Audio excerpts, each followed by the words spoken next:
All right, Trenches News, man. I'm glad to have you back, man. Shout out to Capone News, man. Appreciate it, man. Yeah, for sure, man. Last one was crazy. I don't think anybody seen that one coming, man. We definitely shocked them and took them by surprise. Yep, I agree with you. How things been since our first interview? Man, more people gravitating to me, man, my message. You got a couple of haters, but it comes with it. The hate comes with it.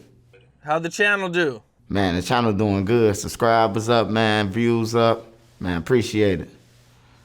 Yeah, for sure, man. I'm glad it's doing good, man. You know what I'm saying? I've been seeing you grinding. I mean, I've been watching your takes and everything for quite a while now, man. So, you know what I'm saying? That's what's up. Yep. All right. Well, I thought we would kind of get into some of the latest news going on in hip hop in general. BTB Savage. Did you check out that story? Yeah, it was a sad story, but his story, like the whole story, is dope. Like the army, him being in the army and stuff like that. It was dope. But yeah, it was sad what happened to him. Yeah, man. He posted those pictures, and I think within hours he was killed. Yeah, his mom was on there telling the story of what happened. Like he was killed and backdoored by his friends. They got the money, the jewelry, and I'm like, man, it's a sad story, but we see it every day in the trenches happen like that. Well, here's some news that just broke. I don't know if you've had a chance to check it out. Is that they have already identified suspects, and one of them has already been caught.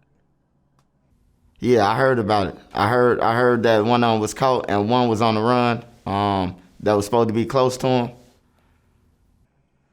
So these are his friends. That's confirmed? Yeah, those are his friends. According to his mother and sister, those his friends. Man, that's fucking sad. It's crazy, bro. Like, man, it's a fucked up world, man. One of these dudes is 40 years old. Yeah, they still in it. They still in the thievery and all that, man. Like they trying to, when you 40, you got to rush your retirement plan now. That 401k, it ain't gonna come from from working. You gonna have to work till you 80, 70 and 80. So now, they just feel like they gonna take it. Yeah, shit, man. That's it was a wild story, man. I watched the interview that he did with Vlad, and dudes came in there, tried to rob him, and he did what he had to do, man. You said this, this happens every day in Chicago.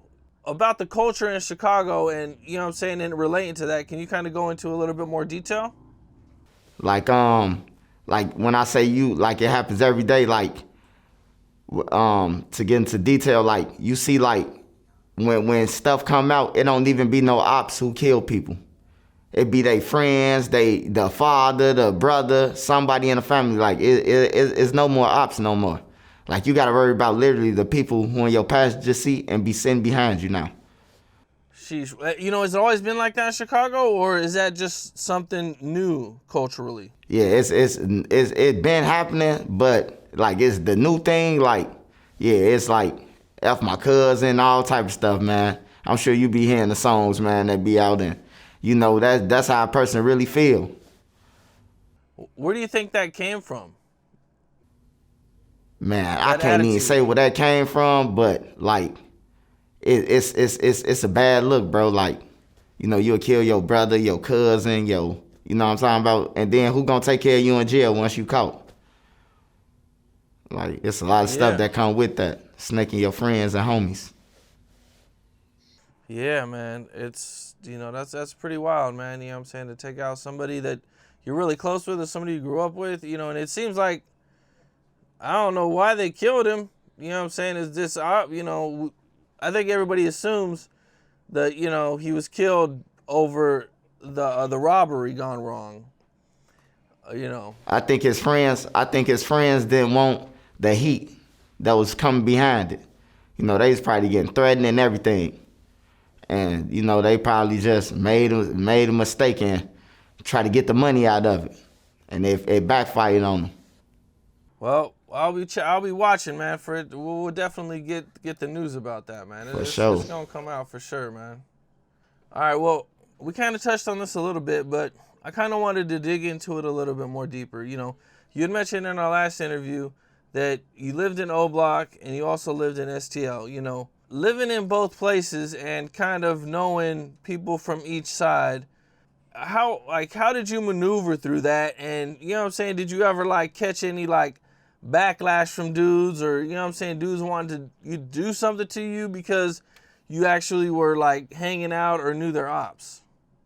No, not really, cause it's like I come from the low end, so when our buildings got tore down, you know, some people from my block moved on St. Lawrence and Rose and Vernon, and then the other half went at O Block. You know, majority on went at O Block and other places. So I was good. I was good on the sides. Like they parents was from the low end. If I didn't know they kids, I knew they parents over there on both sides. Okay, so you were older. You're much older than everybody. Yeah. I'm a little older than them. Okay. When you were living in O Block, was that like during the time that Chief Keef was blowing up? I was living in O Block before Keef blowed up. Before. So I got to see, like, when I heard this, I want to say that's his first song that I heard. And it was in my house. Keef he couldn't go to school. And he seen me downstairs and he was like, man, let me let you listen to this music. So we went upstairs and shit. You know, he smoked his weed. Keef always smoked. His mama knew he smoked. Everybody knew he smoked. He had to smoke. So he up there smoking and he give me this cassette tape and it was a song called My Partner and Them. And then it ended up blowing up. Like that song ended up blowing up through O Block. Like everybody was rapping it. All the people who in the limelight now, when they was younger, they was rapping Keef's songs. So, yeah. What was his style like? Was it the drill sound already at that point, or was it a little different? Yeah, it was the drill sound too. It was the drill sound. He was still talking about sending shots and all that. Yup. Now, you being an older dude, you know what I'm saying? What did you think about it when you first heard it? When I first heard that song, I ain't gonna even lie, because I got cousins that's on Everhart. I got a cousin that's from Everhart. So when he said that, I was like, nah, bro. Like, what's going on? And then, you know, that's when this 09, like the end of 09, this when like everything turning, like they going to school, fighting, and jumping on each other, and, you know, about the girl and all that. So he was dissing EBT even that early in his career. In 09, y'all, that was the first time I heard that song, 2009, My Partner Now. And so it starts to blow up in O Block, and, you know, does it get out of O Block at all, or is it just mainly in O Block? Yeah, it was just mainly in O Block, because it wasn't no rappers then. So, like, far as, like, his friends, everybody knew it through O Block. All the little kids, they walking around My Partner Them. But, like, far as the other side, no, it wasn't really no rappers. Like, nobody took it serious. Like, Keef would be walking around and telling people that he gonna be rich. Nobody believed in him, man. Nobody believed in him over there. He told them, I'm gonna get rich. He got rich. That's why I respect Keef to the fullest. Like, for real. Now, he's walking around telling everybody he's gonna be rich. Nobody believes him. And, you know, at one point, things do pick up for him. You know, when did you kind of start to see things pick up? Oh, 2011. 2011, man. He had all the high school students, everybody in Chicago. You couldn't go left or right without hearing, man, you heard that Sosa? You heard that Chief Keef? Like, nobody knew about, like, far as, like, the trenches. They knew about Durk them and all that. But no, they knew about Durk them, like Tuckerville them and O Block and 600. But the world didn't know about him like Keef. Like, Keef went viral. Now, was Chief Keef still like messing around? He was messing around in the streets at this time. Yeah. Keef always been in the streets, man. Keef be everywhere. Like I told you, Keef was on road, walking through the alley, going towards his daddy house through Tuckerville. On everything, bro. Like Keef walk anywhere, bro. Anybody who know Keef, like, they know he been everywhere. He walking. So he would be walking around Tuckerville. Now, was the beef serious at this time, or was it just his daddy from over there? So, you know, most people They just look at him as, you know, his daddy's son. They respect his daddy over there, so that's all they really looked at. But once it got heightened to where, oh no, he can't come over here. Like a few of them that's from over there hung with Keef before. Like for real. They know Keef personally. Like a few people from Rose and Everhard, they know Keef personally. Okay, you said his dad's from over there. Yeah. What do you? His dad from Gyro City. Chief Keef's dad is from Gyro City. Yes, he is. Yup. That's crazy. Yeah, okay, it is crazy. It's crazy as hell, because when I seen Keef the first time when he was walking, you know, about me being on the other side with him and Keef and being able to go on the other side, I was like, what you doing over here, little bro? He all finna go to my dad to get some money. He walking down the alley towards 62nd and Cottage Grove. I'm like, all right, be careful, bro, on everything. He walking down there to see his daddy. Did he ever have any problems walking to see his dad? I mean, he had one problem, one incident where Modell, Can't Get Right, and K.I., they approached him. They had approached him when he was coming back, like try to sabotage, but he fanned them off. Like for real. They came at him though. Like, they jumped him or? Yeah, they tried to. You know, they was younger, so they was like, you ain't supposed to be over here. You know, shit like that. They see him walking back. You know, and that it was like, you know, but Keef, but everybody know Keef then walk from 600 to Old Block to Gyro. That's how Keef used to be. We used to always tell Keef, why you walking through that, bro? He'll be walking all the way to Blackgate, bro. Like, Keef, just do it. That's him. Okay. So K.I., she was out there pressing people. Oh, yeah. Far as the press game, oh, yeah, she had good press game. She had the demon. She was dropping the demon like D-Paul. On everything, she was dropping the demon on people like far as pressing you and all that. Yeah, she was like that. She was like that. Like far as get off the block and all that shit, telling people. Yeah, she was like that. Chief Keef's dad being from Gyro City, did that probably like, you know, a lot of people probably didn't really go after Chief Keef as hard because of that? You know, you had certain people still to chase him like, man, F his daddy. You know, the younger people. But the older people over there and like the real members, like I done seen Dome like you got a guy named Dome, Gyro City Dome. The hype most respected over there. You know what I'm talking about? He one of the top most respected. He long live him. He done seen Keef walk past. And he'll be like, man, that's Big A son. You know, and let him walk, you know. But then you'll have some little motherfucker like Can't Get Right now or somebody and they'll get on that with him.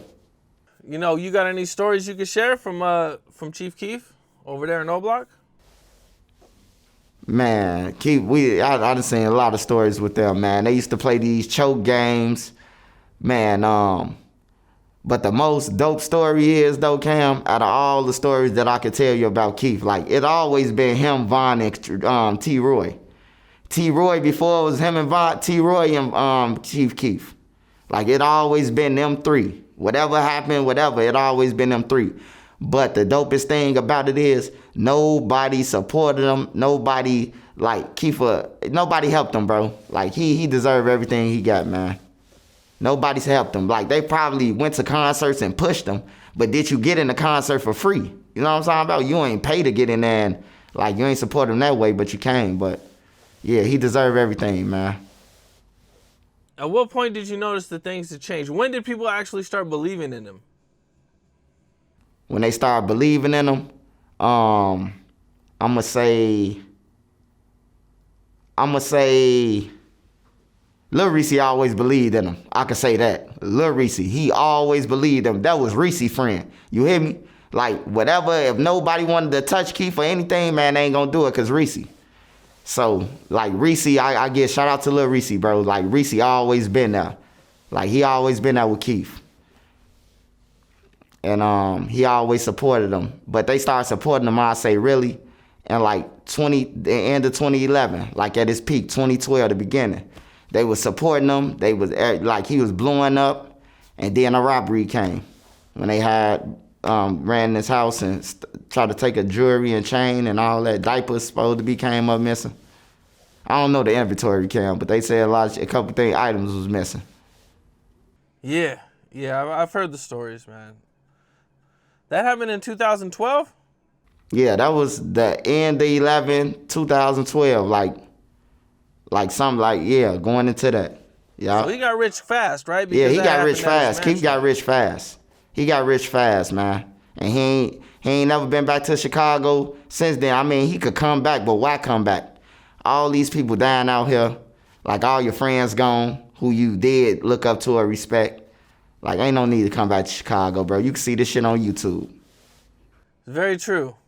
But Chief Keef shooting a music video in O Block, nuts, bro. Oh, yeah, 100 million views. 100 million views. 100 million views, man. It would be nuts, man, but... It's like, who would you go back with, though? Who would you go back with to go in there when you know everybody fake kicking it with you? He'd have to bring a lot of security. He'd have to have security like Tekashi 6ix9ine. Oh, man. yeah, he gonna have to come with it. Because when somebody gonna try him, somebody gonna try to figure out an exit plan. You know what I'm talking about? To snatch some or something, you know?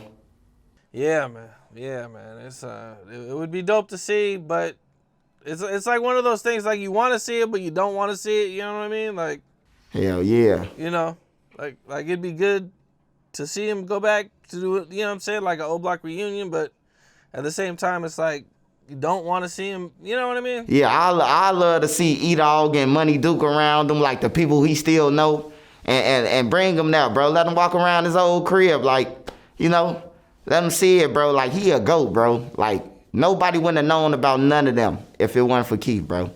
Like, you got to give it to him. Nobody wouldn't have known about him. If he wouldn't have mentioned Tuka, it would have been harder for Tukaville to get on. You know, you gotta put the negative with the negative, bro, and sometimes come out positive. A lot of people became famous because of Chief Keef. That's a fact. Yeah, he the GOAT. I don't think many people would dispute that. You know, they could, but it wouldn't. You wouldn't be being honest. Yup, you wouldn't be being honest. That's just my opinion, anyway. One of the major things that happened in Chicago was when Lil JoJo dropped the BDK song. Were you around for all that, or you know what I'm saying? What was your take on that? I was around. It's funny, man, because Lil J used to pull up with him on roads. And he'll hop out, little dude, man. Little dude, biggest gun on him, man. And Lil J and them played the song. They played the song on the porch. And they was like, put this song in there. And it came on. I'm like, hey, bro, hey, turn that off. Who made that? You know? And they like, no, man, we ain't talking about you. He was like, we talking about Lamron and all that. I was like, look, bro, that ain't the right song. You got to redo it and point out who you talking about. Because when you talking about a whole nation, it's like you don't know where it came from, bro. It could be a op who did it. You know what I'm talking about? Who respect them. You know, your killer might not come in the form you think it's gonna come in. What was the reaction that you seen when the song dropped from everybody? Everybody that was on that side, they was riding the wave. They was riding this wave. Go, go. Nobody wasn't trying to tell them like, no, bro, that ain't no good look, or, you know, come out with it, get hot and be like, no, you know, I was into it with dude and them, and that's why I made that song, you know, or some shit like that, bro. But no, they rode the wave until he got killed, man. And then, you know, after you die, everybody gone with their lives. Was that the only time you seen him or met him? No, I seen JoJo a couple of times. I'd have been in the crib when he was in the little parties with Durk and them and shit, and I'd be in one part of the house and they'd be upstairs doing the kickback. You know what I'm saying? Like, they had kickbacks and shit. Like, I see P. Rico, Adusky. I done ran to all of them, man. Little Mister. I had Little Mister chase me down the street. I dumped his ass with wood and shit before I left out the door. His ass chased me all the way down the stairs. On there, we was on 53rd and Union. Hell yeah, I got... Take me through what happened real quick, bro.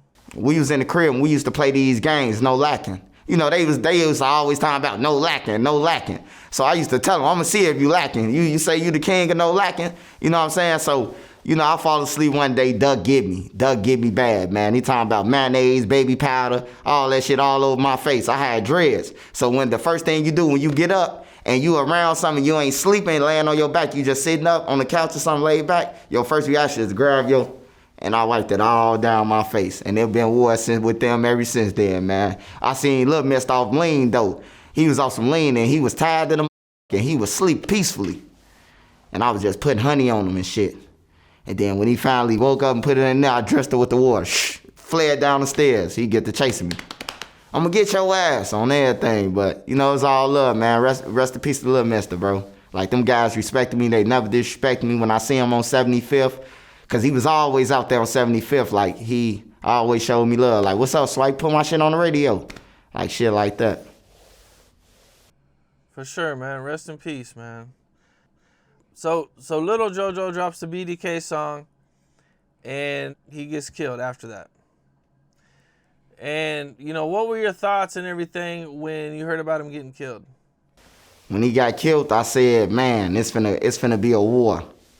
It's finna be a real war, because now people gonna feel like he got killed by a nation, you know, and instead of a killer, he got killed by a nation. So I already seen it coming, man. I knew it was gonna be a war, and it was like what I seen, like bodies dropping back and forth from all neighborhoods. So you're saying that turned the war up a lot? Oh, right, yeah, it definitely, hell yeah, it turned it up. It turned it up. Because now you got everybody BDK crazy. You got people running around like, man, I done been in jail, bro. They be like, BDK, where you from? Waukegan. I'm from Rockford. I'll be like, damn, JoJo touched a lot of motherfuckers. And them the people you got to worry about. The people who claim that JoJo real from other town, other cities and shit. You know, like, yeah, it got dangerous though. It turned up the city. I ain't gonna say that it was the most death that got it wild, but yeah, that was one of the deaths that it was a war. Man, okay. Now we touched on Bro a little bit in the last interview, man. You know, I think I seen somewhere you guys were locked up together at one point. Yeah. What was that like? Oh man, what was he like in jail? Bruh, a bug, man. Like he is on the streets, he in jail. Wherever he go, he a bug. He ain't following no orders. He telling the guards what to do. The guard making the guards pop him out of his cell so he can get on the phone. Or he throw shit on you, you know? Like bruh crazy, man. Like he crazy. A lot of people don't like it because they be like, man, you support bruh, man, he this. But look though, man, I knew bruh since he was young, man. You know, I knew his mama. You know, shout out to her. You know, his daddy, always respected his daddy, and he always respected me.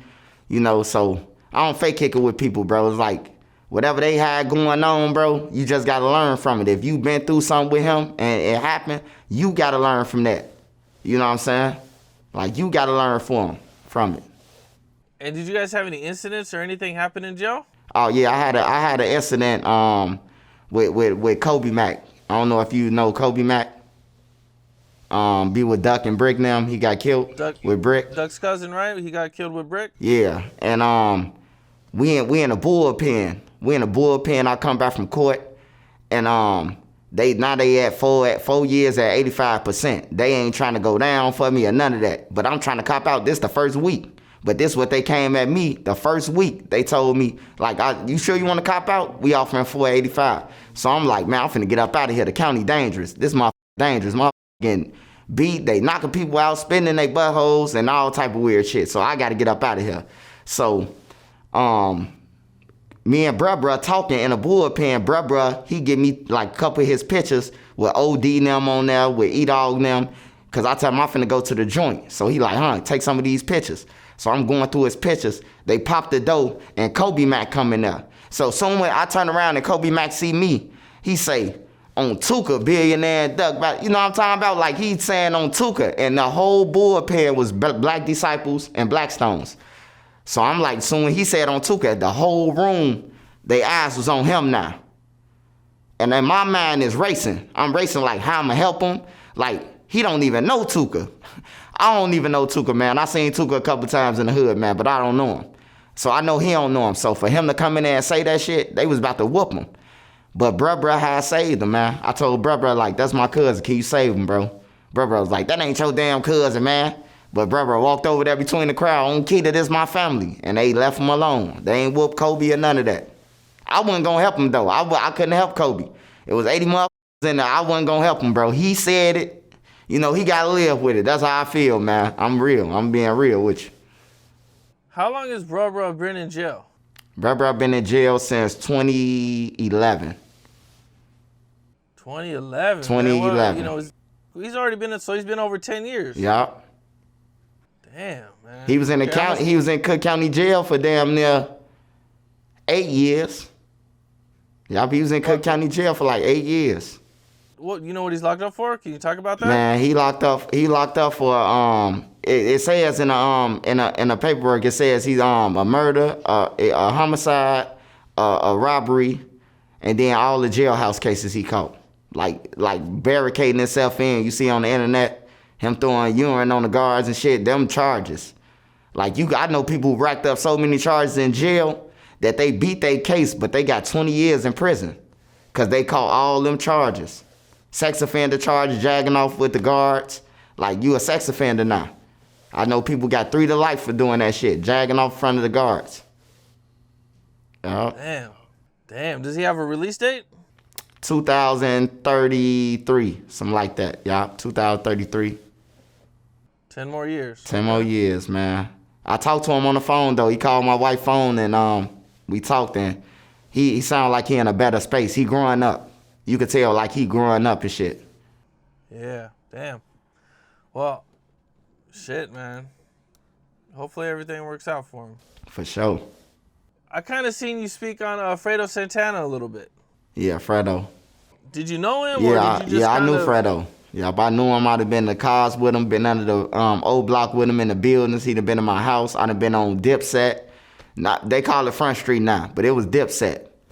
You know, Fredo used to dress like he was Dipset. He used to dress with the bandanas and all that. If you look at old videos of them, if they got some bandanas, they thought they was Dipset for real.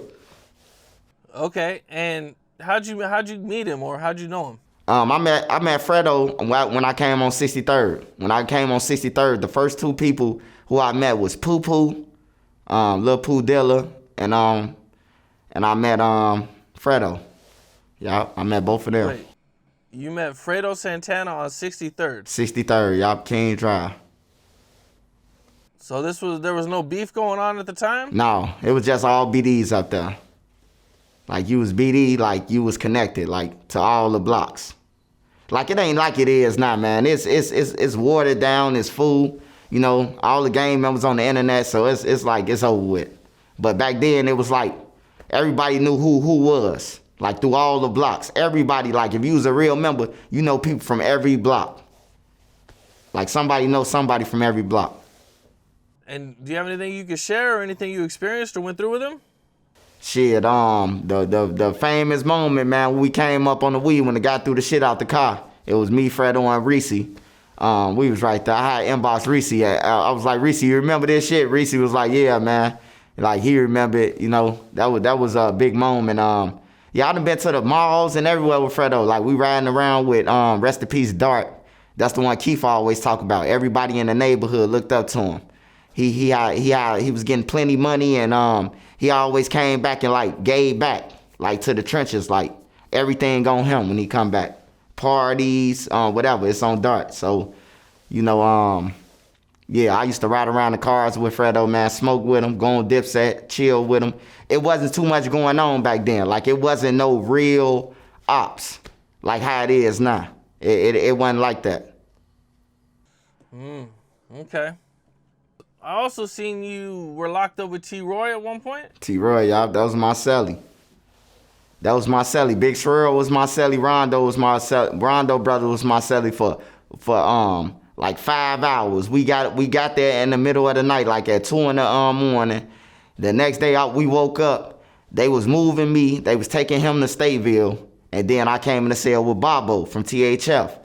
I was in the cell with Bobo for 2 days before they came in and moved me to the cell. I moved to Division 2, the hole in the wall. And then T-Roy became my celly. He was my celly.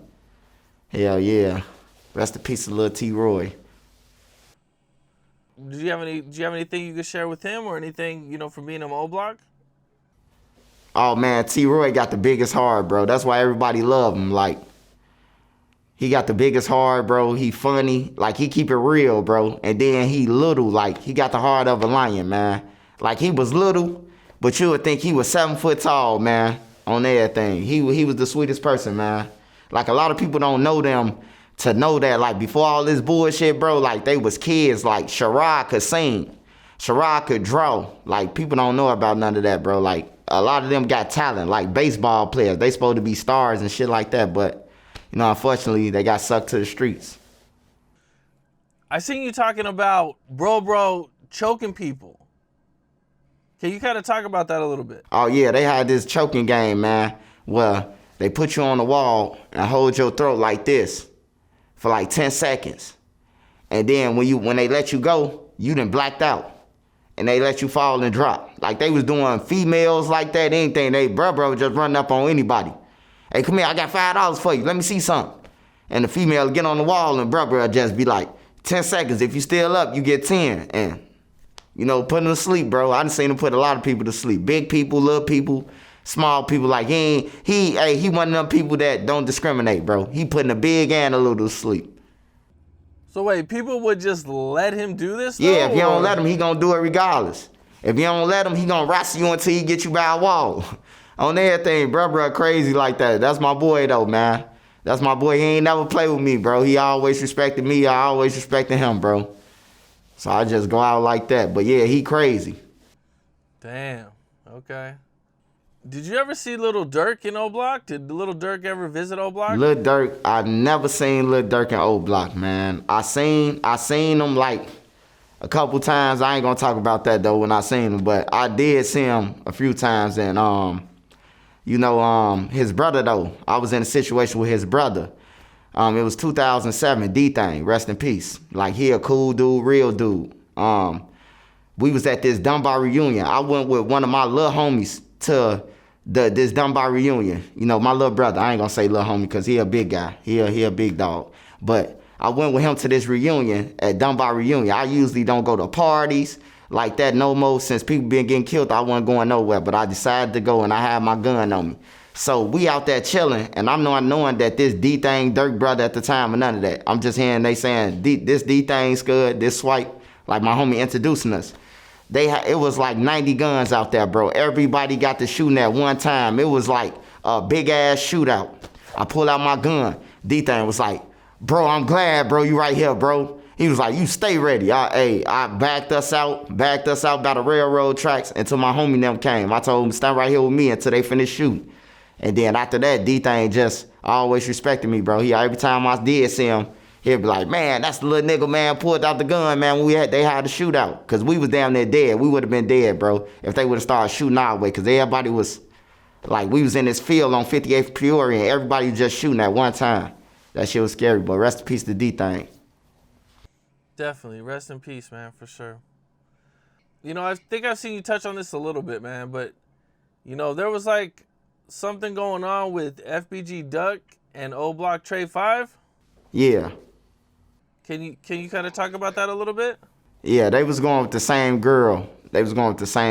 Man. And, you know, 1 minute she with Duck, 1 minute she with Trey 5.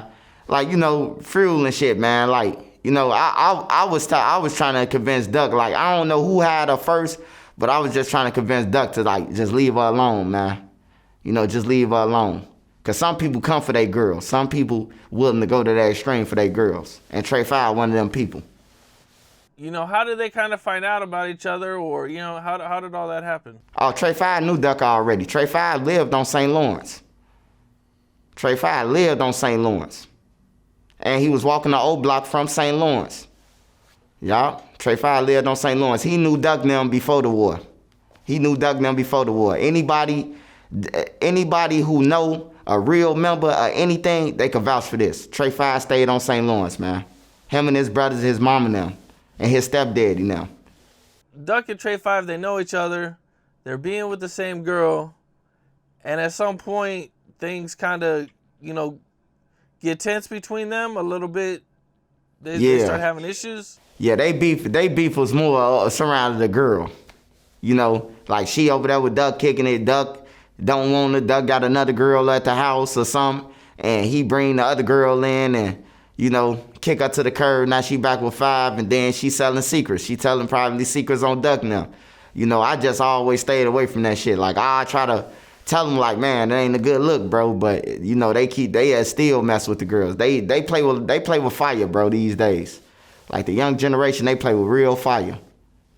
And at one point, they tell him, you know, Trey 5 tells Duck to stay away from her, but Duck don't care. It was Duck Girl. I think it was Duck Girl first. I ain't gonna lie. I think it was probably Duck Girl first. I don't know who girl it was first, but you know, like Trey 5 didn't like that. He definitely ain't like that shit. That Duck was hitting his girl. Did they ever fight or anything? No, they ain't never fought. They ain't never fought or like, you know, probably encountered each other. At least I ain't never hear about them bumping into each other, like far as all over the years. Were they taunting each other online or anything over it? Oh yeah. They're taunting each other in the inbox and all that. Yeah, they're taunting each other. She just gave me head last night, and you know, shit like that. Duck, you know, Duck can rap, and so Duck gonna make it sound good to piss you off, to get you on fire. Okay.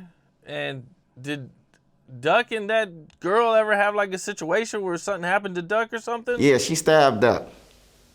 She stabbed Duck, man. They got into it, man. I hated that shit. She stabbed Duck, bro. Cause I'm like, man, I been told little bro, like the situation. You know, I know Trey 5, so I'm like, bro, you know, fuck her, you got hold. Like Duck had all the females. Like Duck and them was switching females like niggas change draws. So I'm like, you don't even need her. But yeah, it was an incident where she stabbed him. Damn. Okay. How bad was Duck hurt during this? Do you know? She stabbed him pretty good, man. I'm talking about she stabbed him good. He had a zipper on his he had a zipper.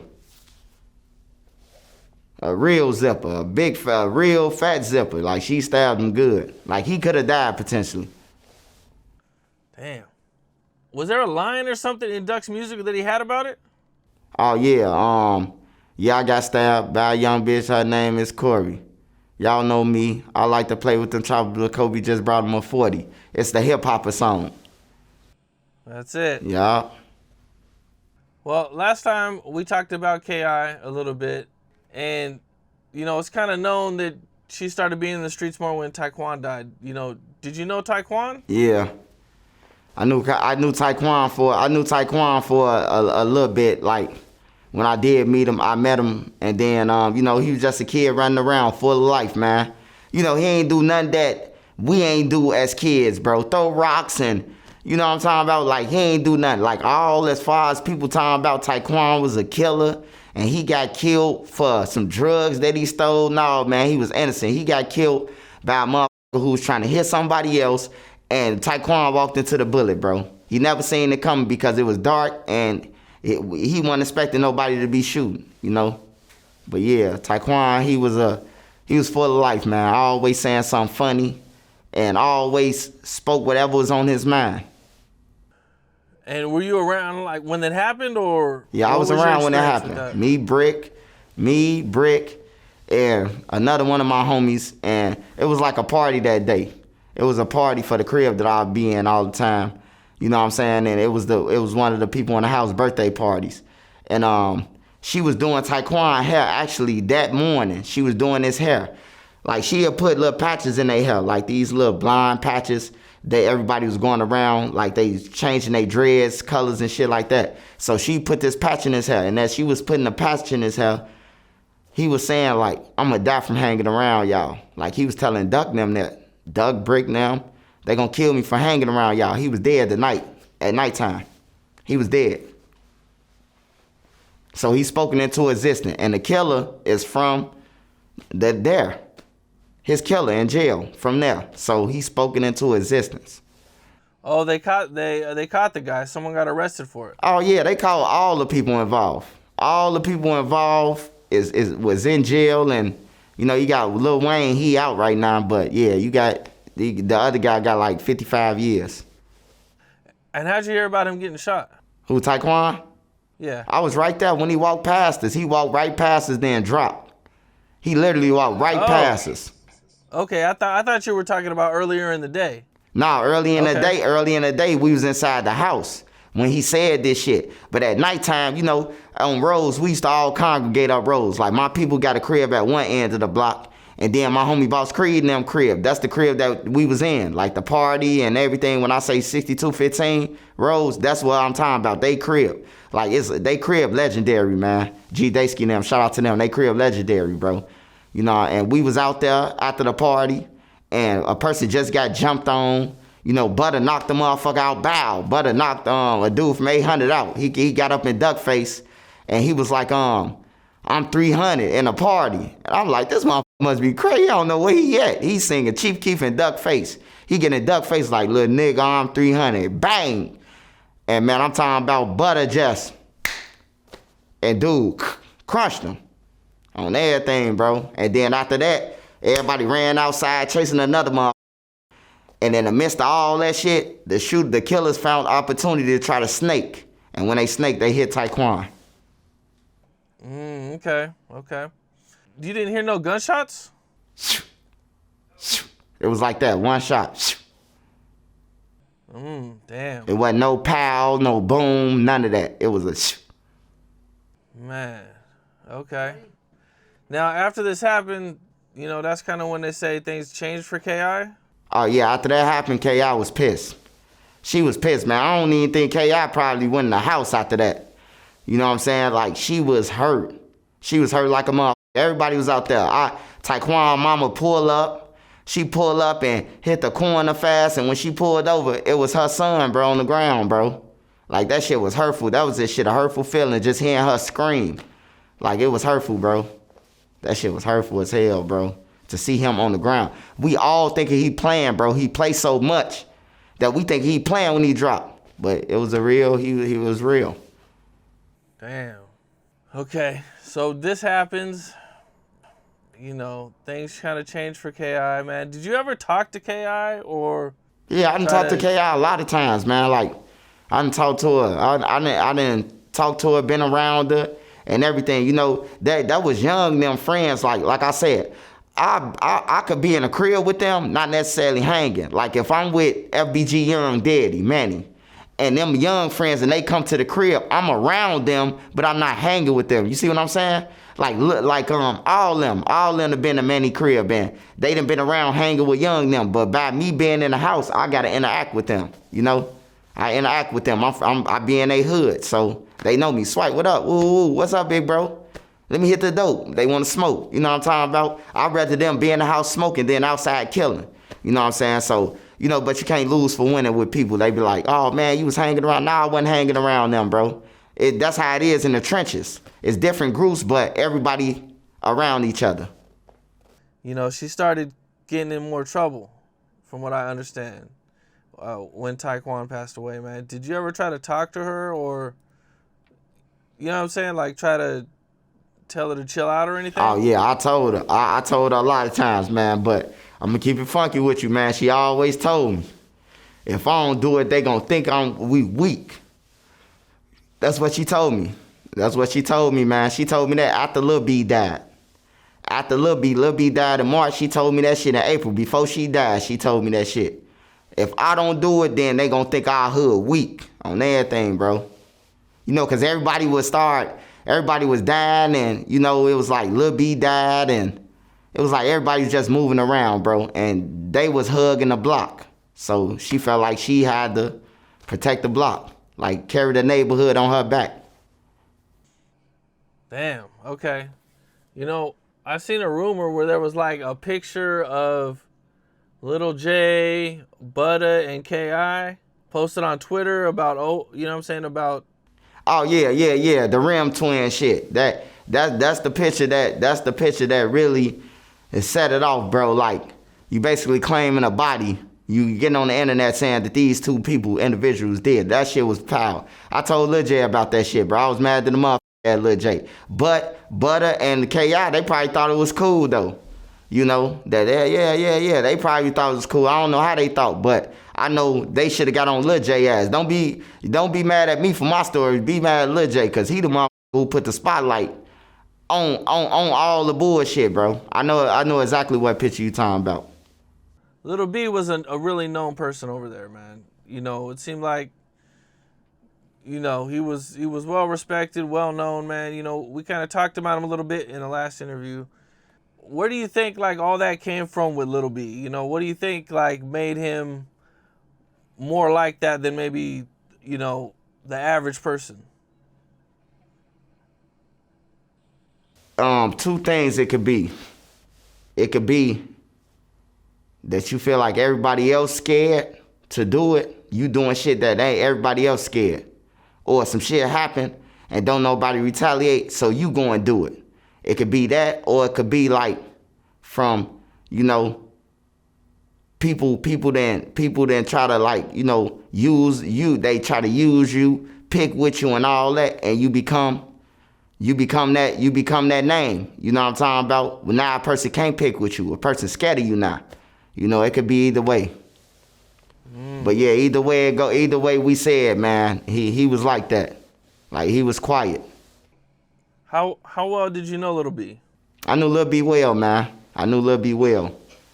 I got cousins that hung with him. You know what I'm talking about? Always, Lil B always pop out on me. If nobody else don't catch me coming back from old block, sneaking in there trying to get something from a girl on everything, I'm coming out Lil B always. I'm talking about I'm glad to be him though.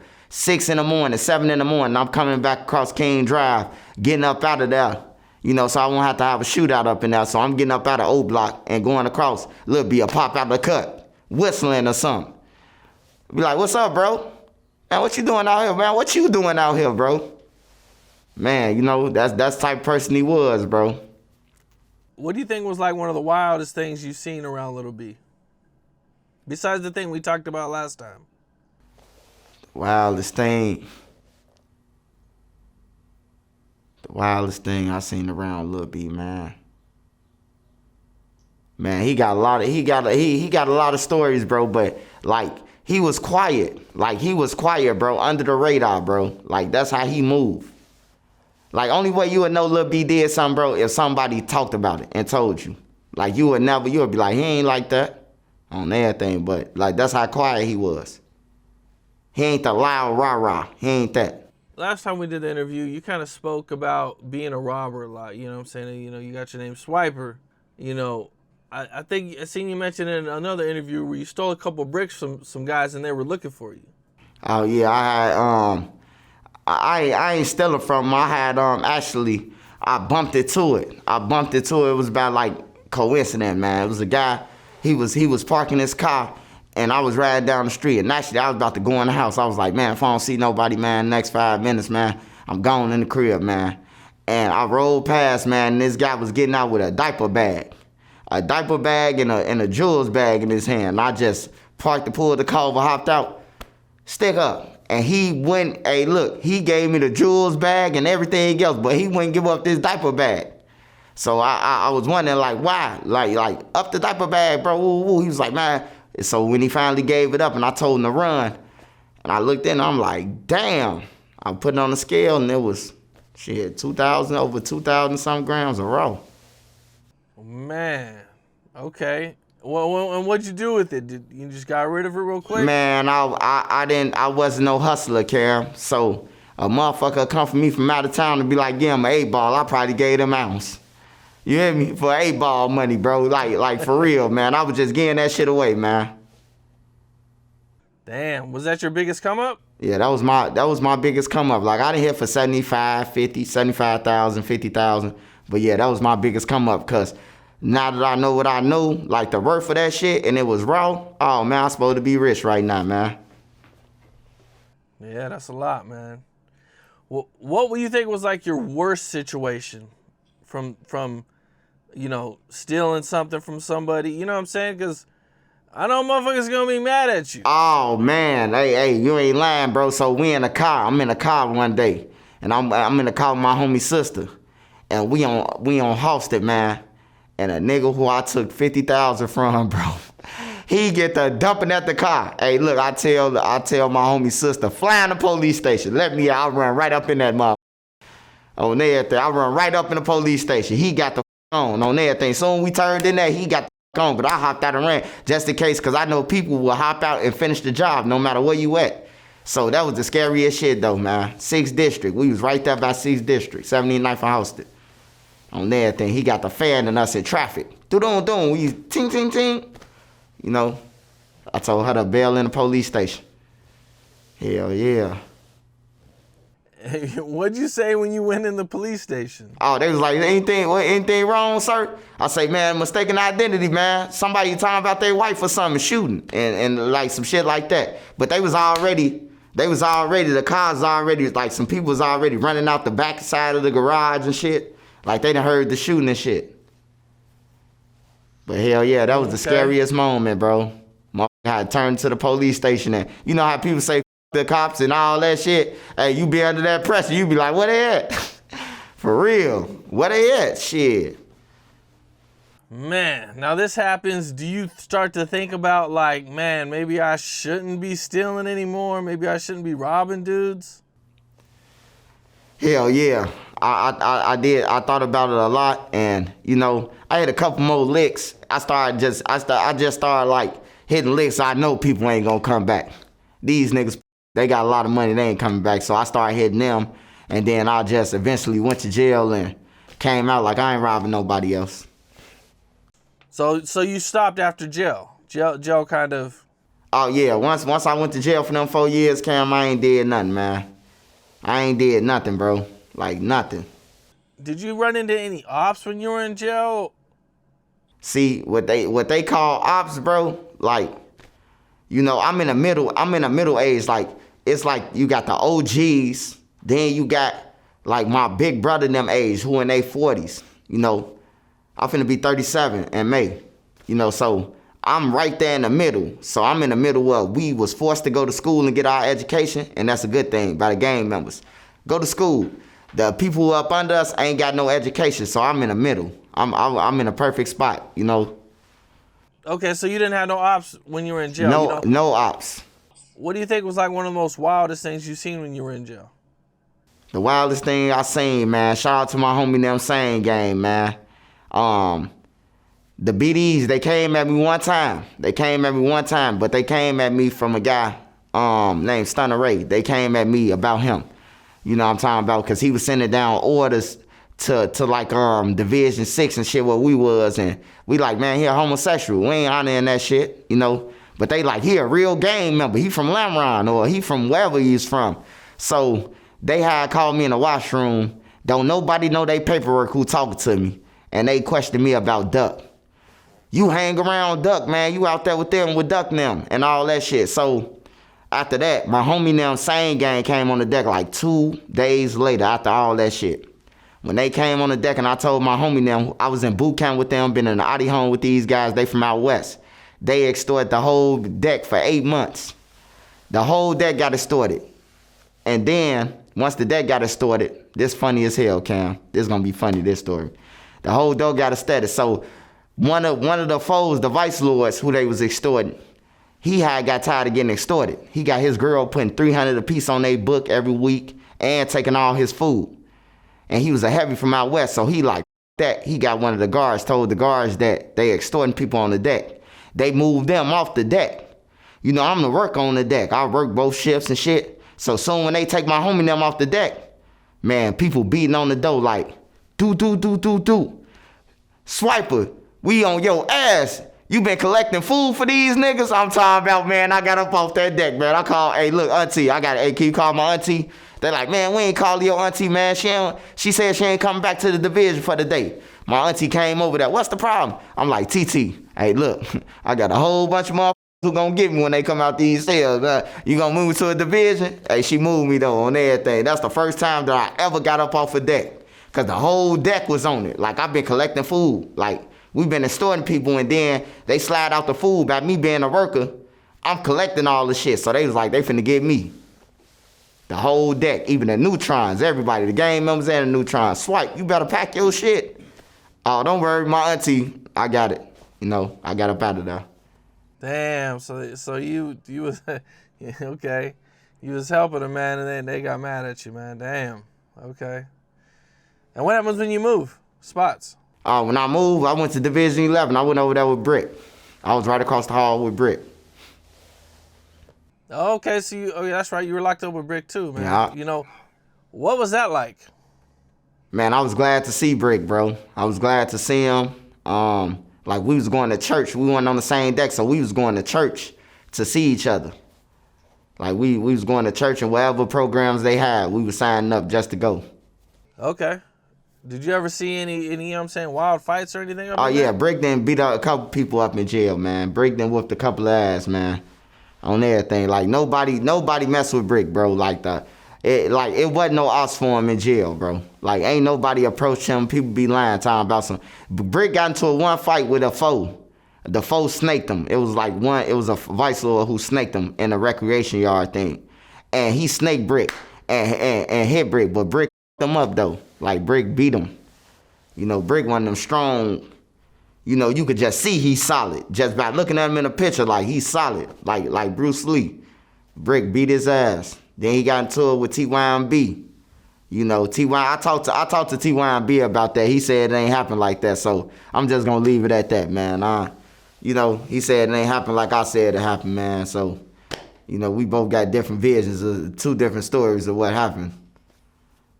But I seen Brick pounding, man, you know. Being in jail, man, you know, in Chicago we hear a lot about like these incidents where they're doing some spitting. You know, did you ever see anything like that? Oh yeah. I done seen it, man. I done seen it on the deck and in the bullpens. Where a person knocks somebody out, his cellular pop the door, they already got their door pop. Knock him out, pull down his pants. Then you got people on the deck, get that butt.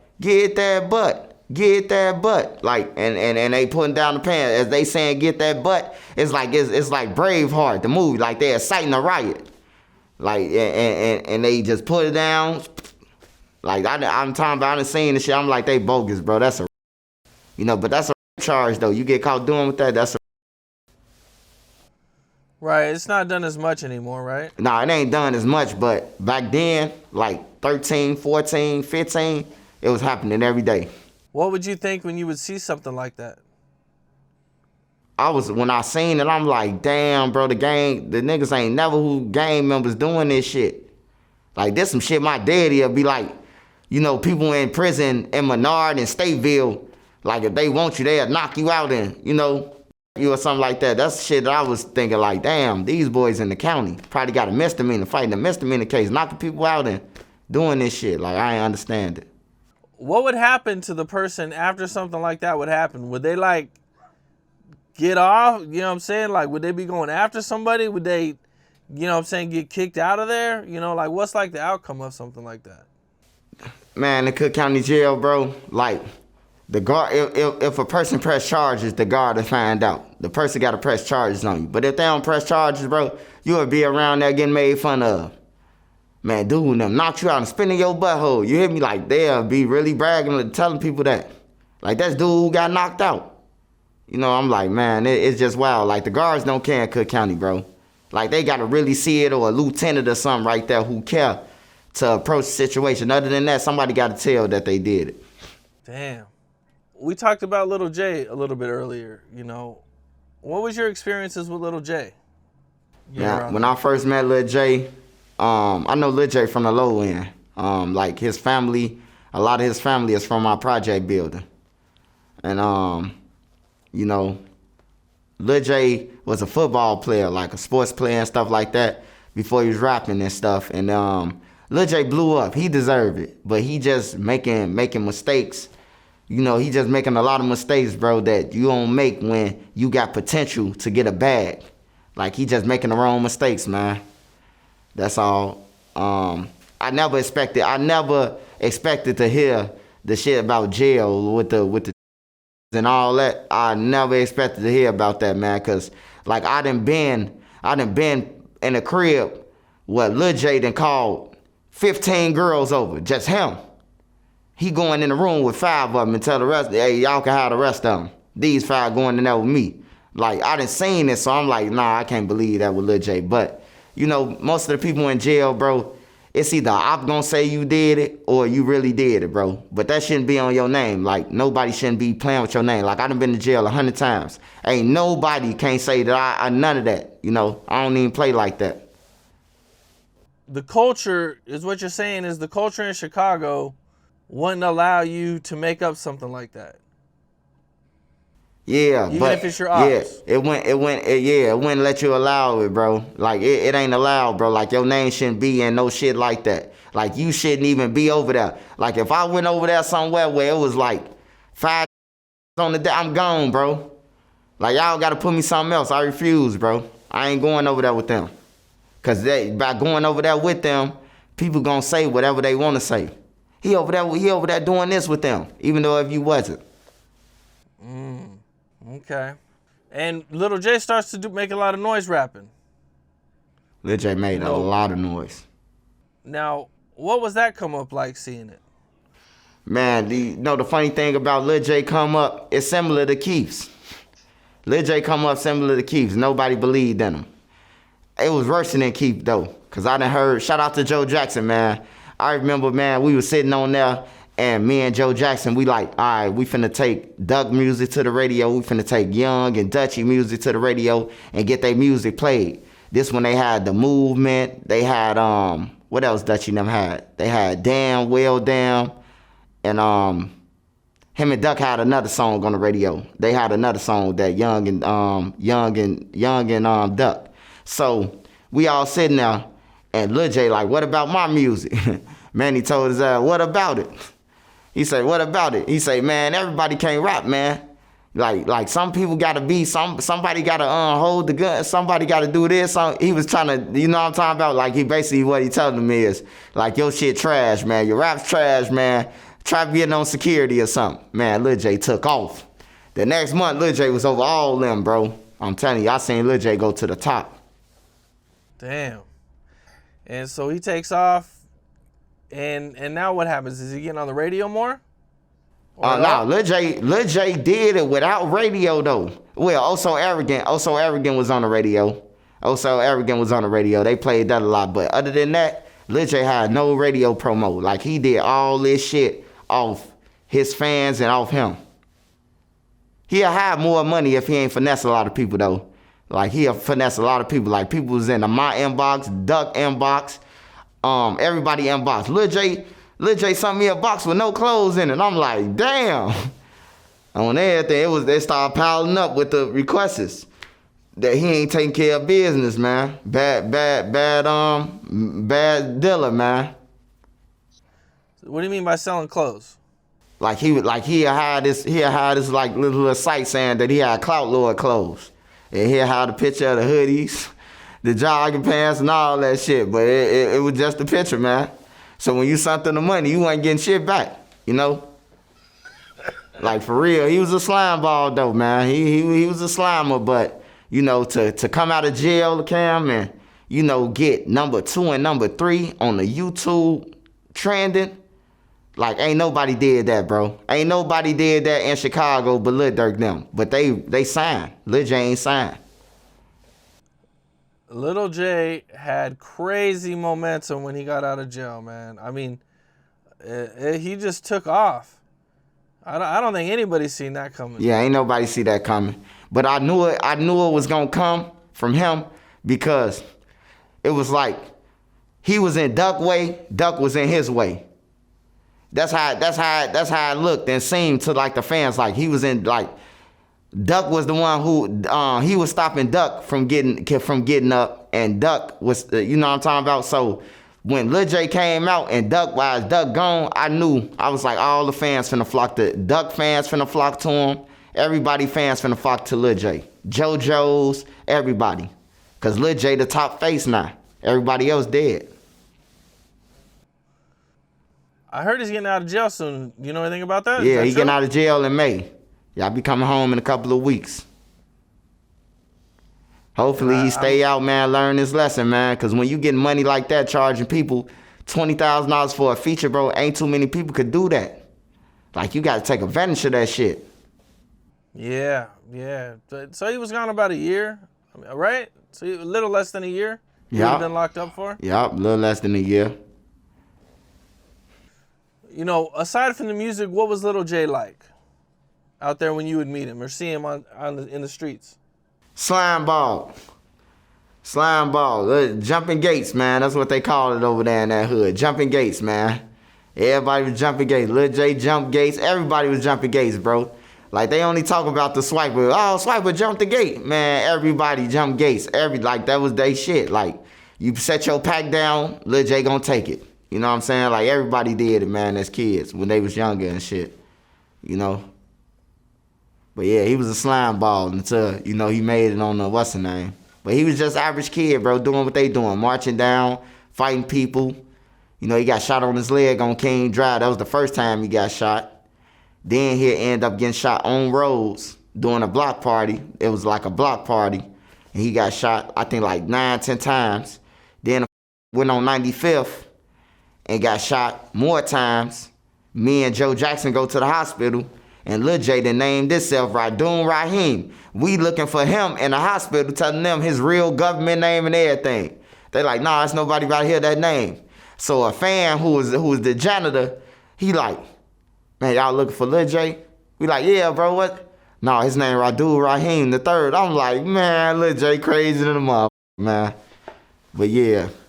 Yeah, nah, they do that. It's usually the hospitals that do that. Because, you know, I had situations like that with my homeboys. Like, if they get shot and they go to the hospital, like, you won't be able to ask for their name because they do it to make sure that nobody can go finish the job. Yeah, that makes sense. That makes sense right there.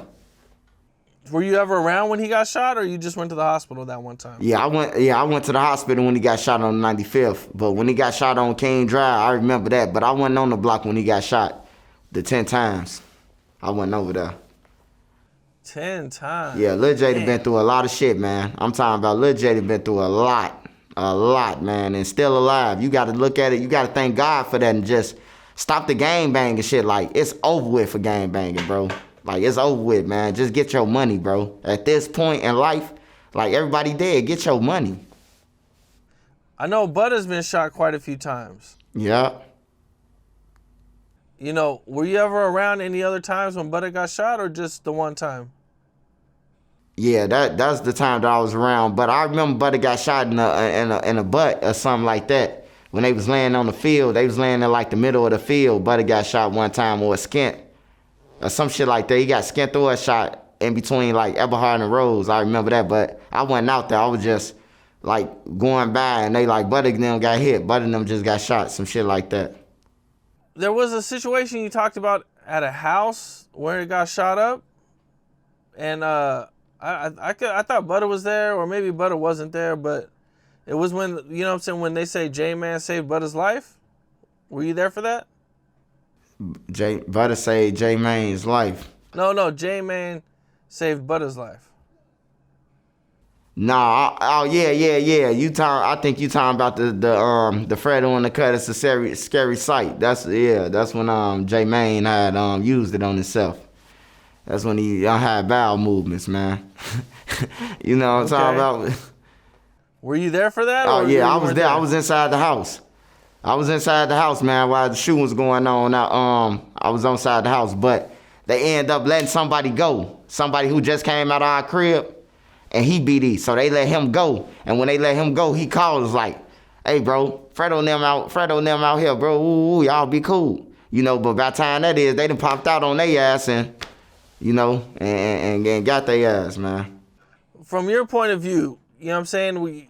What happens? You know what I'm saying? The shooting starts, and what do you do? The shooting starts. So the first thing we did was, you know, you got some people in the crib, they grab guns going towards the door. We look out the window. It's like a nice sized window right there that we can pull the curtain back and just look out. We see motherfuckers running for their life. We see him on the porch. J-Man was on the porch holding the girls hostage, holding the girls as shields, using them as shields, and all that shit, man. It was a scary sight, man. That was a scary sight. And how many people got shot that day? Shit, a few of them, I think. 3 of them. Yeah, 3 of them. Okay, Butter wasn't there? I don't remember Butter. I know a couple of people. I don't know if Butter specifically was there, but I know that a couple more people was there that I know that the internet don't know their names and shit, but I know that they got hit, you know. Okay, now, do you take off? Like, what do you do after the shooting's done? Do you get out of there? Oh no, we in the crib. We in the crib talking about it. Like everybody in this house talking about it now. Like some of them that came from outside who didn't get shot, they coming in there telling us the like the full, like how they was standing out there at first and all this shit, and how it happened, how it occurred. But yeah, it was scary, man.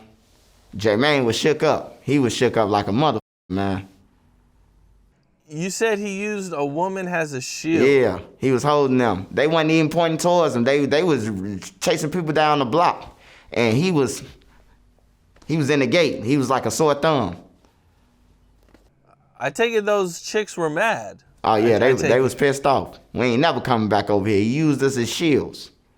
That was their words. That was their words after the gunfire went off. You know, some of the news that just happened right now was, I guess, Wooskie's brother was killed? Yup, Wooski brother was killed, man. Sad story, man. Flame was hit, and Wooski brother was killed. Is that his blood brother? Do you know? Yeah, I don't know if it's his blood brother. I know a few of Wooski real brothers, like Mikey, and the other one who look just like Mikey, and an older brother. But I ain't never seen him. Like I ain't never been around him. But that could be Wooski brother, cause he got a couple brothers. Man, that's a sad situation, man. You know, what was Wooski? Did you know Wooski back then too? Man, Wooski was cool, bro. Wooski always been a stand-up dude, a solid 100. Like, Wooski always been respectful, bro. He do him like, I done been around Wooski. Like, Wooski done came over to the crib, we smoked. I done been on the same couch, Brick got locked up with our guns. I was pissed. I just got that motherfucker. I'm like, man, motherfucker just gave it to me like, bro, man, keep this for your protection. Man, I put it up. Next thing you know, they wake us up. Brick locked up, man. Brick them locked up. They got locked up with 4 guns, man. You know, so me and Wooski always been 100, man. I ain't never think that Wooski was gonna be a rapper or a rap or none of that. Cause, you know, Wooski, he ain't low key, but you know, unless you know Wooski, then a person don't know him. Like they'll underestimate him. Is he always been as quiet? Is he like that all the time? Yeah, all Wooski do is be quiet and he laugh at shit. He laugh at shit a lot. That's what he do. Wooski laugh at shit a lot, bro. You know, you have any stories you can share about Wooski from then? Shit, story with Wooski. Hey, this story, it ain't no drama story, but you know, it was surprising, bro, cause you know, I done been in O Block with his brothers, and I never knew that my homie was his brother. So we out there on roads and shit, and Wooski out there. So, Wooski came outside or some shit. Something happened. Something just happened. Some niggas rolled through or something, and they was woofing at them. So Wooski brother was on the porch with me. He pulled up in his Infinity truck and shit, and got all hopped out with me. They drinking and shit. And I'm like, hey, go and tell Wooski to get that for they pull off. And he like, what Wooski? And I'm like, he like, Saul? I'm like, yeah. He like, man, that's my little brother. Where he at? We told Wooski to come out. That was Wooski real brother, bro. I couldn't believe it, bro. On everything. What you doing out here? He ain't even know Wooski be out there, was one of the top dogs and none of that shit. He ain't know none of that, bro. He was surprised. And this is the dude from O Block? No, they ABM. They ABM. They say they ABM. They ain't from Gyro ABM. They from like the Calumet building ABM. Were you around when Dutchie was shot by the police? Yeah. When Dutchie got shot by the police, I remember like it was yesterday. It was like a whole bunch of shots go off. You know, and then like you see the police flying. You see the police flying from all other way. They hitting St. Lawrence, Everhard. They hitting roads. They looking for it. We run over there. We trying to see what's going on. Hold on. A block got shot up. Yeah, a block got shot up. They said Block got shot up, and the police blitz St. Lawrence. When St. Lawrence gets shot, they go right in O Block. When O Block gets shot up, the first blocks they gonna hit is Everhard, St. Lawrence, and Rose. Just assuming that they did it. So the police had seen Dutchie and them. They coming so fast that Dutchie and them on the block already. So when they seen the police blitzing, they looking like, what the f going on? Man, the police ran over Trail, shot Dutchy for no reason. Ain't find no gun or none of that. They had the fire department with the letter. They had them going on every roof on St. Lawrence trying to find that gun, man. A gun that they never had, bro. So they shot Dutchy, put him in jail, and we went to court. Me, Joe Jackson, and a lot of St. Lawrence members. We went to court. I'll never forget this. We go to court, and they up in there talking. Dutchy come out with his little brown uniform on and shit. Dutchy sitting there. He turned around to us, looked at us. He turned back, looked at his lawyer. And the judge said something, and I'm like, wait a minute. Man, they ain't find no gun. They said that they found the gun on Dutchy. That's what they got in the transcripts, that they found the gun. So he in there for a gun that they ain't never found. So we brought up the issue, like, what the f they mean? Go over there. They like, they let Dutchy out. Dutchy end up, whatever happened, Trail mama end up getting good, and, but that was a sad day too, because Trail was on crutches, for a couple of weeks after that, and Dutchy was in jail. Damn. You know how bad he was shot? I think they only shot Dutchy one time, but it was like his leg area. Like his leg area, because he was getting, I remember he was limping when he came out from the back of the to come in court. He was limping, so it was his leg. Okay. FBG Cash comes from that area too, man. Rest in peace, Cash. At one point, did you meet him or get to know him at all? I first met Cash in 2008. I met Cash under the building in O Block. Under the building. They all under the building shooting dice, and it's hot. And the females walking around, he got his shirt off with his shirt around his neck. And my homie like, man, this my boy. This TJ. His name was TJ then. It wasn't Cash. They wasn't calling him that. It was TJ. And he started coming over there every time. So, like I said, when Cash be saying that he been at O Block, like he been over there, Cash been over there. He been over there, bro, and he know most of them. So he knew a lot of people there. So at what point did he stop hanging out there, or like what happened? Cash was low key. They wouldn't have never known who Cash was until he came out with Chief Keef mama on that audio. When he put that audio out, when that audio went viral from Rural Star. Okay. So after that, Cash would have been low key. Nobody wouldn't have known that he was from over here, over there. He put it out there that them was his little brothers. He was trying to really help his little brothers now, man. A lot of people probably heard about that story with Cash. Can you kind of break it down or kind of talk about that a little bit? Oh, yeah.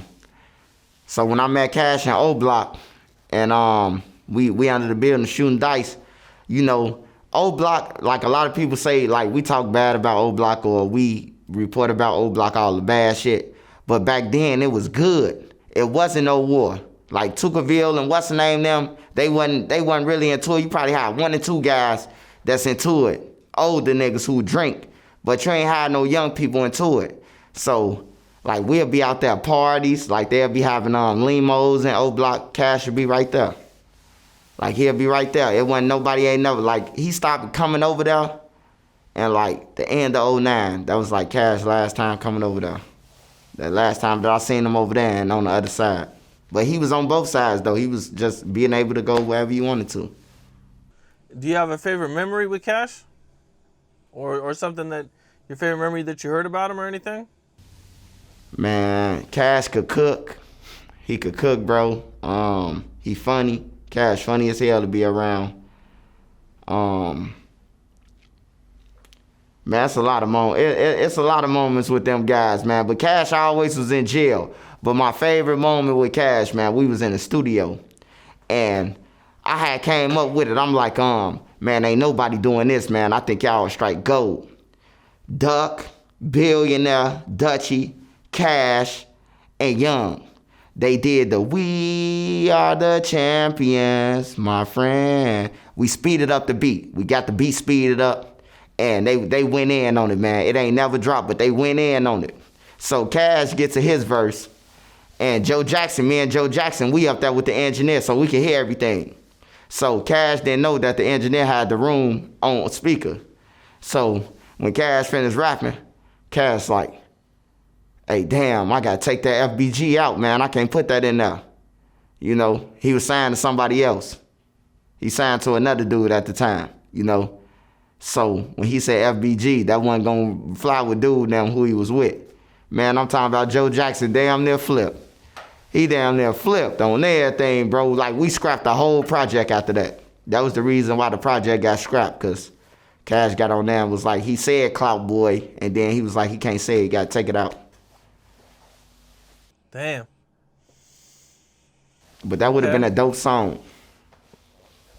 What'd you think when you seen Cash taking those pictures in front of O-Block? Man, I actually talked to Cash, bro, when he did that, bro. I talked to Cash, and that was a time that when I talked to him, I told Cash, like, bro, like, you too old for that, man. Like, you too old for that. You experienced, you advanced. Like, I always thought Cash still gonna be here. I ain't gonna lie, man. That's how smart he is. Like, Cash know how to, you know, but his only downfall, I say, was females, bro. Like, he just loved females, bro. Yeah. Man, rest in peace, Cash, man. You know, I've heard people say this before, like you just mentioned it about Cash, like not knowing, they ain't know he was from there, or this group of people didn't know this other person was from where they were from. So in Cali, that's really hard to do. Like, a lot of the times when you meet somebody, you'll introduce yourself as, I'm so-and-so from this gang. Like, everybody knows what hood you're from in Cali. Like, it's a real known thing. It's not too many. You're not gonna really find a situation where there's a dude and nobody knows that he's not from this gang. You know what I'm saying? Like, usually everybody knows. You know what I'm saying? Like I said, when dudes introduce themselves, they say that, you know what I'm saying, they say their hood name and then they say what gang they're from. So how does that happen in Chicago? You know what I'm saying? Like, how does that, I'm just curious about the cultural difference. Hey, Cam, I could bring you to any hood and be like, man, this my cuz. Oh, what up, cuz? Okay. Like that, bro. It don't be no problem, bro. Like it don't be no problem. Like, I mean, it used to be like that. Like, who the fuck is dude? Like, when the projects was up, you weren't just walking in nobody projects and then nobody know who you was and none of that. Now you could just be on the block. The people, you from this block, and you come on the block, people will look at you and it's your shit. Like, I done had that happen. I done went down on low end and niggas acting like they wanted to shoot up the car. I had to bail out like, what's up, bro? They like, I'm like, who is you? Oh, man, this our block. Nah, bro, hold on. Yeah, hey, you ain't gonna shoot at my car. You can hide this block, but this where I come from. You know, then one of my homies slide out the building like, nah, bro, that's big bro. You know, it's just new niggas over there. They just let anybody around. Okay, well, what I'm saying is, like, you know, so people, like, they don't, like, ask you, like, what gang you're from. You know what I'm saying? Like, when they meet you, you know what I'm saying? No. They don't be like, hell no. Nope. Like, unless they really know you, like I said, like the average motherfucker bring you to the hood and be like, this my homie. And everybody just around. They don't know if he gonna steal from them. They don't know if he gonna kill them. It's just, they just going off getting high. You know, and that's how it be, man. What was your relationship with TYMB Feifei? None. None. I don't even know Feifei. Like, I'd never seen him. I never seen Feifei. I done been on Cottage, half of my family from 61st Cottage Grove. 62nd and Cottage Grove, bro. Lived on both sides of the street. I never seen Feifei. And to the internet. Like, most of these bloggers, I never seen them, bro, into the internet. What did you think when the video came out about him? I thought, like, at first I was giving them benefit of the doubt, I ain't gonna lie. Because at first it did sound like a nigga threw him under the bus and was trying to get away with it. Like, they was doing something. But then when I seen them in a police station for the second time saying that I kiss your feet and the dog did it and all that shit, I said, no, man, that nigga dangerous, man. And Feifei dangerous than a motherfucker. He putting on his grandma, goddammit. I can help bust you. You guys had some issues on the internet? He said some things about you? Yeah, I never even knew Feifei, though. That's what I was tripping about. Like, Like, I don't even know these people on the internet, man. Only people I know, like, I know a few rappers who rapping in real life, and like some people from Old Block, cats from Tuckerville, a lot of cats from the low end I know, but like, far as the people who on the internet profiting, I don't even know them, bro. Like, most of the people I got into it with, I don't even know. I ain't even seen you or none of that.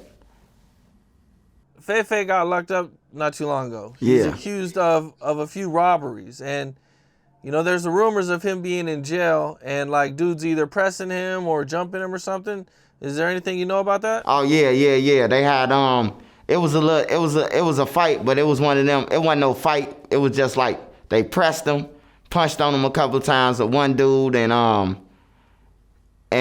you know they told the guards, like, the guards finna run up in there or something. They was like, no, we ain't doing nothing. We was just, playing. And, Cook County guards would be like, all right, y'all can't be doing that. And then they'll walk back out. So he's still over there where he was. But he probably gonna have a lot of people coming at him and teasing. You in jail, bro. And when you in jail and people coming in the world like, man, bro, he got down on everybody who's from the blocks. They gonna be on his ass. How do you think these videos are affecting people's reputation in the streets in general? Oh, shit, they getting bigger than ever. Hey, look, Fefe had the chance to get rich. Hey, look, I ain't made it off academics being honest. You hear me? He made it off academics for telling on the motherfucker, and he still didn't utilize it. You hear me? Like, if Fefe would have just kept on vlogging and just did his thing, nobody care about that shit no more, man. But he kept on chasing people, trying to prove his point. Come on, bro. We know what we seen in 4K, bro. We seen it in 4K, bro. You can't deny it. Some people just still argue when they know they wrong, man. I seen that you lived with Slutty at one point in Parkway Gardens in Roblox? Yeah, me and Slutty stayed on the 8th floor together, man. 8th floor together. He was on house arrest, man. Me and him was in the same crib, and So Slutty's your age? Yeah, Slutty my age. Okay. Yeah, me and Slutty same age. Around the and same you guys age. Stayed in the same house for how long did you guys live together? Shit, we stayed in the same house for about a year. About a year together. And what was that like? Shit, it was fun. It was fun, bro, because Slutty had all the weed. He had all the weed already, so I ain't had to pay for no weed and shit. And, he drunk. They drunk and shit. And we just used to be up there playing cards, chilling. You know what I'm talking about? Playing chess, playing casino. He'd be in the room with his girl, watch TV. Shit like that. What'd you think when you heard the news about him passing away? Man, I was pissed, man. I'm still pissed behind it. Because it was like we talked in jail for all these months when we talked in prison, bro. The year and some change that we was cellies. And, like, I told him about my man is my nine. I told him, he knew about this. Like, I told him this. Like, I'm doing this when I get out. My man is my nine and a non-for-profit organization and all that. And, he was like, I was like, bro, don't go back hanging with them, bro. They on different timing. And he was like, I ain't going back out there. I'm going to South Carolina. And I'm doing it. He was doing it out there. He ended up with Von them one night and died, man. Do you have like a favorite memory of Von being around? Man, my favorite memory of Von, man, Von was a cool dude, first of all, man. I know we do a lot of stories about Von, and most of them are negative and violent, but, it is what it is, man. Von told us this shit in all his raps, man. You hear me? Like, Von was a person, it is what it is for him. And that's why you have to respect him, because he let you know where he in this shit. He gonna play to the last minute. And that's how Von always been. But before Von was doing this, man, Von was chasing girls, bro. Always thought he could get all the girls. Thought he was flyer than all them OD them, like he used to be telling them. Man, y'all ain't flyer than me, man. I'm fly. On everything. They be like, get on, man. Like shit like that. What Von turned out to be, like, I ain't never see it coming. Like, he could play baseball. He be hooping. Like, other shit. I ain't think he was going to be no rapper or none of that. I never seen it coming. Never in a million years, man. Yeah, that's why I interviewed Tay Capone, and he was like, yeah, he was never a rapper. And he would just come home, put his mind to it, and made it happen. I think that was like it was too much spotlight put on him when he started rapping. Because it became a fairy tale to real, you know, once he started rapping. Like you heard about it, what he was involved in on the internet, you know, from seeing stats and seeing them on Twitter beefs and all that. But once you hear him rapping it in real life, you like, damn, this shit really happened. You know, he was one of them people, man. He ain't give a man. Yeah, man. Damn. You know, there's the whole case going on right now with the old Block 5. You know, being accused of killing Durk in downtown Chicago. You know, being around everybody down there in St. Lawrence, you know, what was like your favorite times around Durk? Is there anything you could share? On St. Lawrence? Yeah, or not even on St. Lawrence. Just, oh man, you know, being around Durk. Man, I remember when I was in the house on St. Lawrence, man. I was at my homie Eyeball crib, and we in the crib and shit. Durk knock on the door, so Durk see me coming over there and shit. Durk like, hey, Swipe, you got some condoms? I'm like, man, I ain't got no condoms, man. So my homie like, I got a condom. So we get Durk the condom and shit. He like, I'll be right back, Swipe. Hey, if Manny come holler for me. So I'm like, where you finna go so I can holler for you? Where you finna be at? So, cause we finna go to the studio. Durk like, man, just holler for me. Man, the old lady in the house go out her back door, take out her garbage, man. Old girl bent over, asshole naked, man. Holding on to her garbage can, getting rammed by Durk. I say, oh, shit, man. That was funny as hell, bro. That was funny. Y'all get the... Old girl couldn't even pull up her ass so fast, she couldn't even pull up her pants. Oh, her shit was just hanging out. Everybody looking, man. That shit was funny as hell, man. It was funny as hell, bro. I say, man, they so much of fans, they'll do it anywhere. Oh, so this was already after he had already kind of blew up. Oh, this 2015. This 2015 before I got shot. He was up there. He was medium. Like he was famous, but he wasn't at the peak of Slide.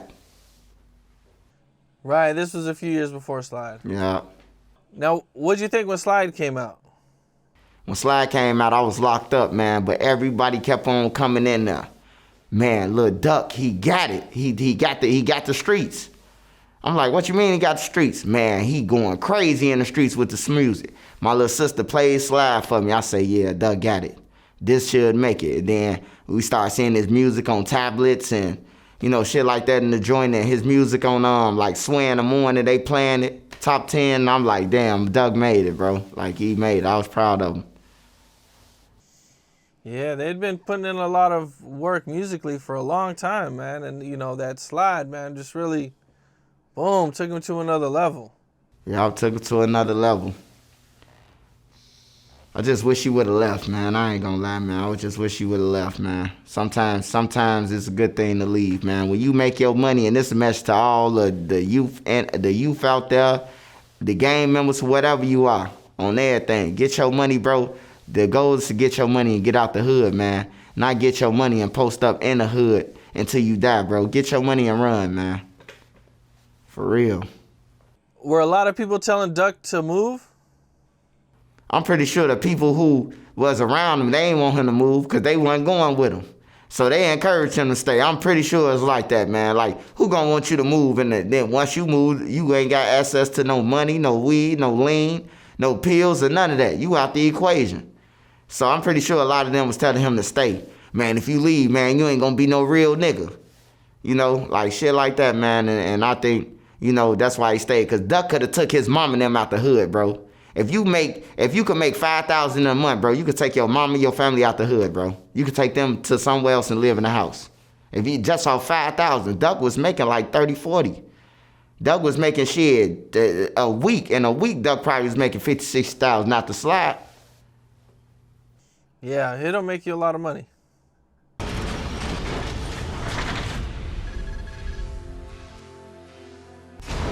You know, I've seen people kind of touch on this before, man, about how, like, the drill scene just isn't the same since Vaughn and Durk died. What do you think when you hear that? Man, I'm going to have to do a little Reese on this one. Drill scene. Shout out Lil Reese, man. Shout out my boy Lil Reese. Drill scene, man, disappointing in y'all, man. Everybody dead now, man. Who else we gonna listen to? Y'all left us down here to listen to Nook and some more motherfucking preschoolers, man. For real. It ain't the same, though, since Von and Duck been gone, man. Like, I was proud to see Von on. I ain't gonna lie, I was proud when I heard Crazy Story for the first time, bro, and I seen Von rapping it.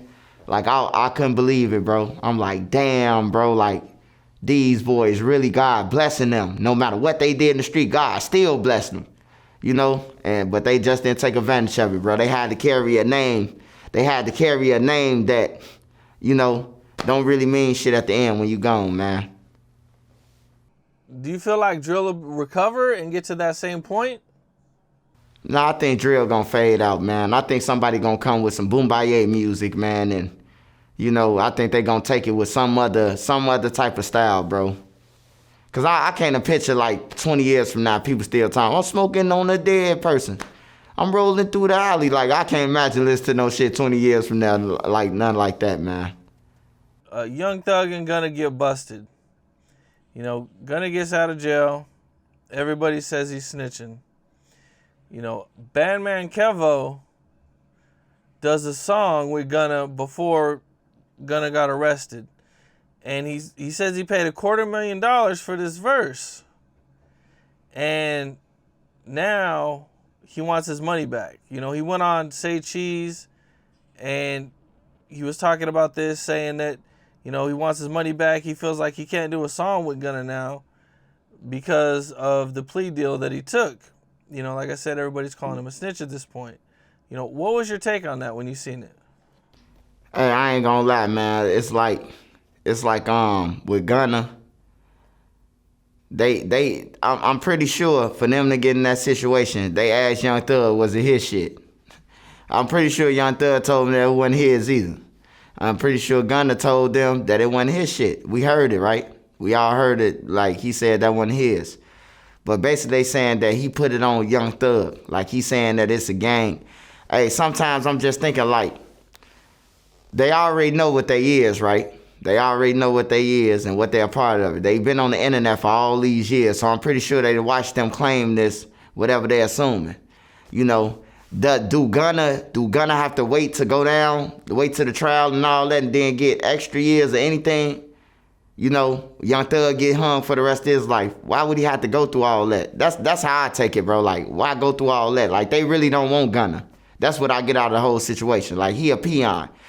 I feel like Gunna should never been with them anyway. When he was on that couch video and he got that dude arrested, got his cousin out of jail on CNN, it was like a CNN break, and Gunna was on there telling that his cousin didn't do the murder. It was a guy named Clarence did it. This 2015 when that video came out. I'm pretty sure Young Thug seen that video because it went viral. And now Bandman Kevo is asking for his money back. And he said he's actually threatening to sue him. I think like $5 million if he don't get his money back. Bandman Kevo, man, I think he deserve his money back though. I think he should get reimbursement. Like if he never gave him no verse or never did anything with him, yeah, I want my money back too. I want my money back. Well, no, they did the verse, right? He just don't want to put it out. He don't want to put it out now because he don't want to do a song with Gunna anymore because of what happened. Oh, man, Kevo beat, man. He ain't finna get no money off that. If he did a song and it cleared and he sent it to him, is that what you're saying? Like, Bandman Kevo got the song, but he's saying that by him telling that it affect the profit of the song, like he'll never get $250,000 back. He won't. He won't at this point. He's saying that, and he's saying he doesn't want to put it out now because of the allegations of him snitching. Man, he should have gave that money to somebody else anyway. Gunna was that damn hot to get $250? Like, damn, I don't even listen to Gunna. And was this years ago Gunna, or was this like the Reese? I'm dropping the top off. Was this that Gunna? Pusha P Gunna. I believe he said it was about 2 months before they got arrested. Oh, this Pusha P Gunna. Oh yeah, he was worth $250 then. He was worth that $250, but You know, Bandman Kevo, man, Bandman Kevo, like, you just got to go through the legal procedure, man. Like, if the legal proceedings, because if it was him, if it was Gunna he owed, Gunna gonna sick his team on him. He gonna sick the lawyers on him, man. So, Bandman Kevo just got to do what he got to do. That'll be interesting to see how that turns out. Uh-huh. I'm sure Bandman Kevo is probably gonna sue him and take him to court. That's gonna be interesting to see if what the court's thinking and see if he actually has a case. Cause I kind of see how what he's saying is true. You know what I'm saying? Like, it damaged the song, and you know he don't want to do a song with him now. But at the same time, I also see, like, well, you paid him. He did do the job. Yeah, he fulfilled the job, so it wouldn't be a breach of contract any type of way, because he did the first and he sent it to him. So it wouldn't be no breach. Like, I don't know. I think he'll spend more money on lawyers, man, than getting some money back, bro. It'll be interesting to see, that's for sure. He might as well just drop the song and see how much money he can get off the motherfucker. I just drop it and just see what you can will in off of it. Gunna still got fans. I'm pretty sure he still got loyal fans, man. I mean, he could name the song like a crazy name or something. Like, you know, he can name the song "I Didn't Know He Was Gonna Snitch." Yup, and then it come out hotter. It come out even blow up even more. It would go crazy. Yup. You know, a few months ago, a video came out where T.I. was telling a story about how he got busted with a gun and he was with his cousin. Now, in the process of fighting this case, his cousin passes away. The lawyer tells T.I., we can make this case go away if we can put the gun on your cousin. And that's what he says he does. And, you know, he gets everything cleared. And, you know, he got a lot of backlash for this. You know, people are saying that you can't tell on the dead. Hey, Cam. What are your thoughts? Hey, Cam, that's real. That's funny, man. Because anybody that I know, if they lawyer come in there and be like, hey, look, bro, dude dead. We can get you out right now. If you put out, everybody gonna sign that. I don't know nobody who ain't. You know, people be saying this shit until, you know, they're in this situation or something like that, bro. But come on, man. Why I finna go and do some unnecessary ass years when my cousin dead? You know? So I feel T.I. on that, man. You just got a lot of people who they too gangster now, man. A lot of people just too gangster, bro, and try to hold up an image that it ain't like. Ain't too many Boosies out here. I'ma say that. Shout out to young Boosie. Lil Boosie. Ain't too many little Boosies out here, man, who gonna be fighting for their life, 5 bodies and 6 bodies and not say nothing. So shout out to Boosie. One thing I hear a lot of people say is they go, if I die, you could put everything on me. As a matter of fact, I just interviewed Brick Baby, and that's what he said. He was like, if I die, put all that shit on me. Tell on me when I die. Put it on me. Put all the murders on me. Put all the cheating on me. You get caught in a bitch, shit, he did it. You know what I'm saying? Well, die, shit, he did it. You know what I'm saying? The pistol was mine. You get what I'm saying? Who's the gives a... Let me tell you something. I don't know if a mother is that stupid, but on 6-0, listen, if you could get out of jail by tricking the police, the whole thing is to beat the system. Oh, wait, let's get back to the main, the subject at hand. The whole thing is to beat the system without bringing everybody down. So if a mother could tell on a dead man and walk free and be out here to take care of that dead man's kids and help him with all the shit that's going on in his life, on the dead homies, that's cool. On 6-0, the fuck are we talking about here? Put everything on me. I agree with Brick Baby. Put everything on me, man. Why go through all that, bro, and I'm dead? I'm never coming back. Like, I'm never coming back. You know, they can't charge me. It won't affect my family or none of that. You putting that on me. In fact, after you do it, ain't nobody gonna remember that you did it. You know? And the thing about that situation is, how would, hey, look, they need to respect T.I. instead of disrespecting him. Because how would you know that he did that if he wouldn't have said nothing? So that means if he wouldn't have said that in that interview, right, we would have never known. So just look at it like he told the truth to you, Boosie, if it is real. You know, if it is real that he told on his cousin and put it on his cousin, man, I don't think it's a problem with that, man. I don't see no problem with that, bro. Yeah, allegedly this happened like a long time ago, like 20 years ago or something like that, I think. Oh yeah. I definitely would have did the same thing, bro, if I'm in a situation. I'm putting it on my cousin, my brother, whoever dead, bro, who they telling me I gotta put it on so I can get up out of here. That's unnecessary time that you gotta do. I seen this on the internet. Now, I'm not sure if it's real or not. You could probably let me know if it's real. But I seen there was like a video where like some dudes pulled up to Durk's, some of his ops pulled up to his grandma's house to shoot a music video.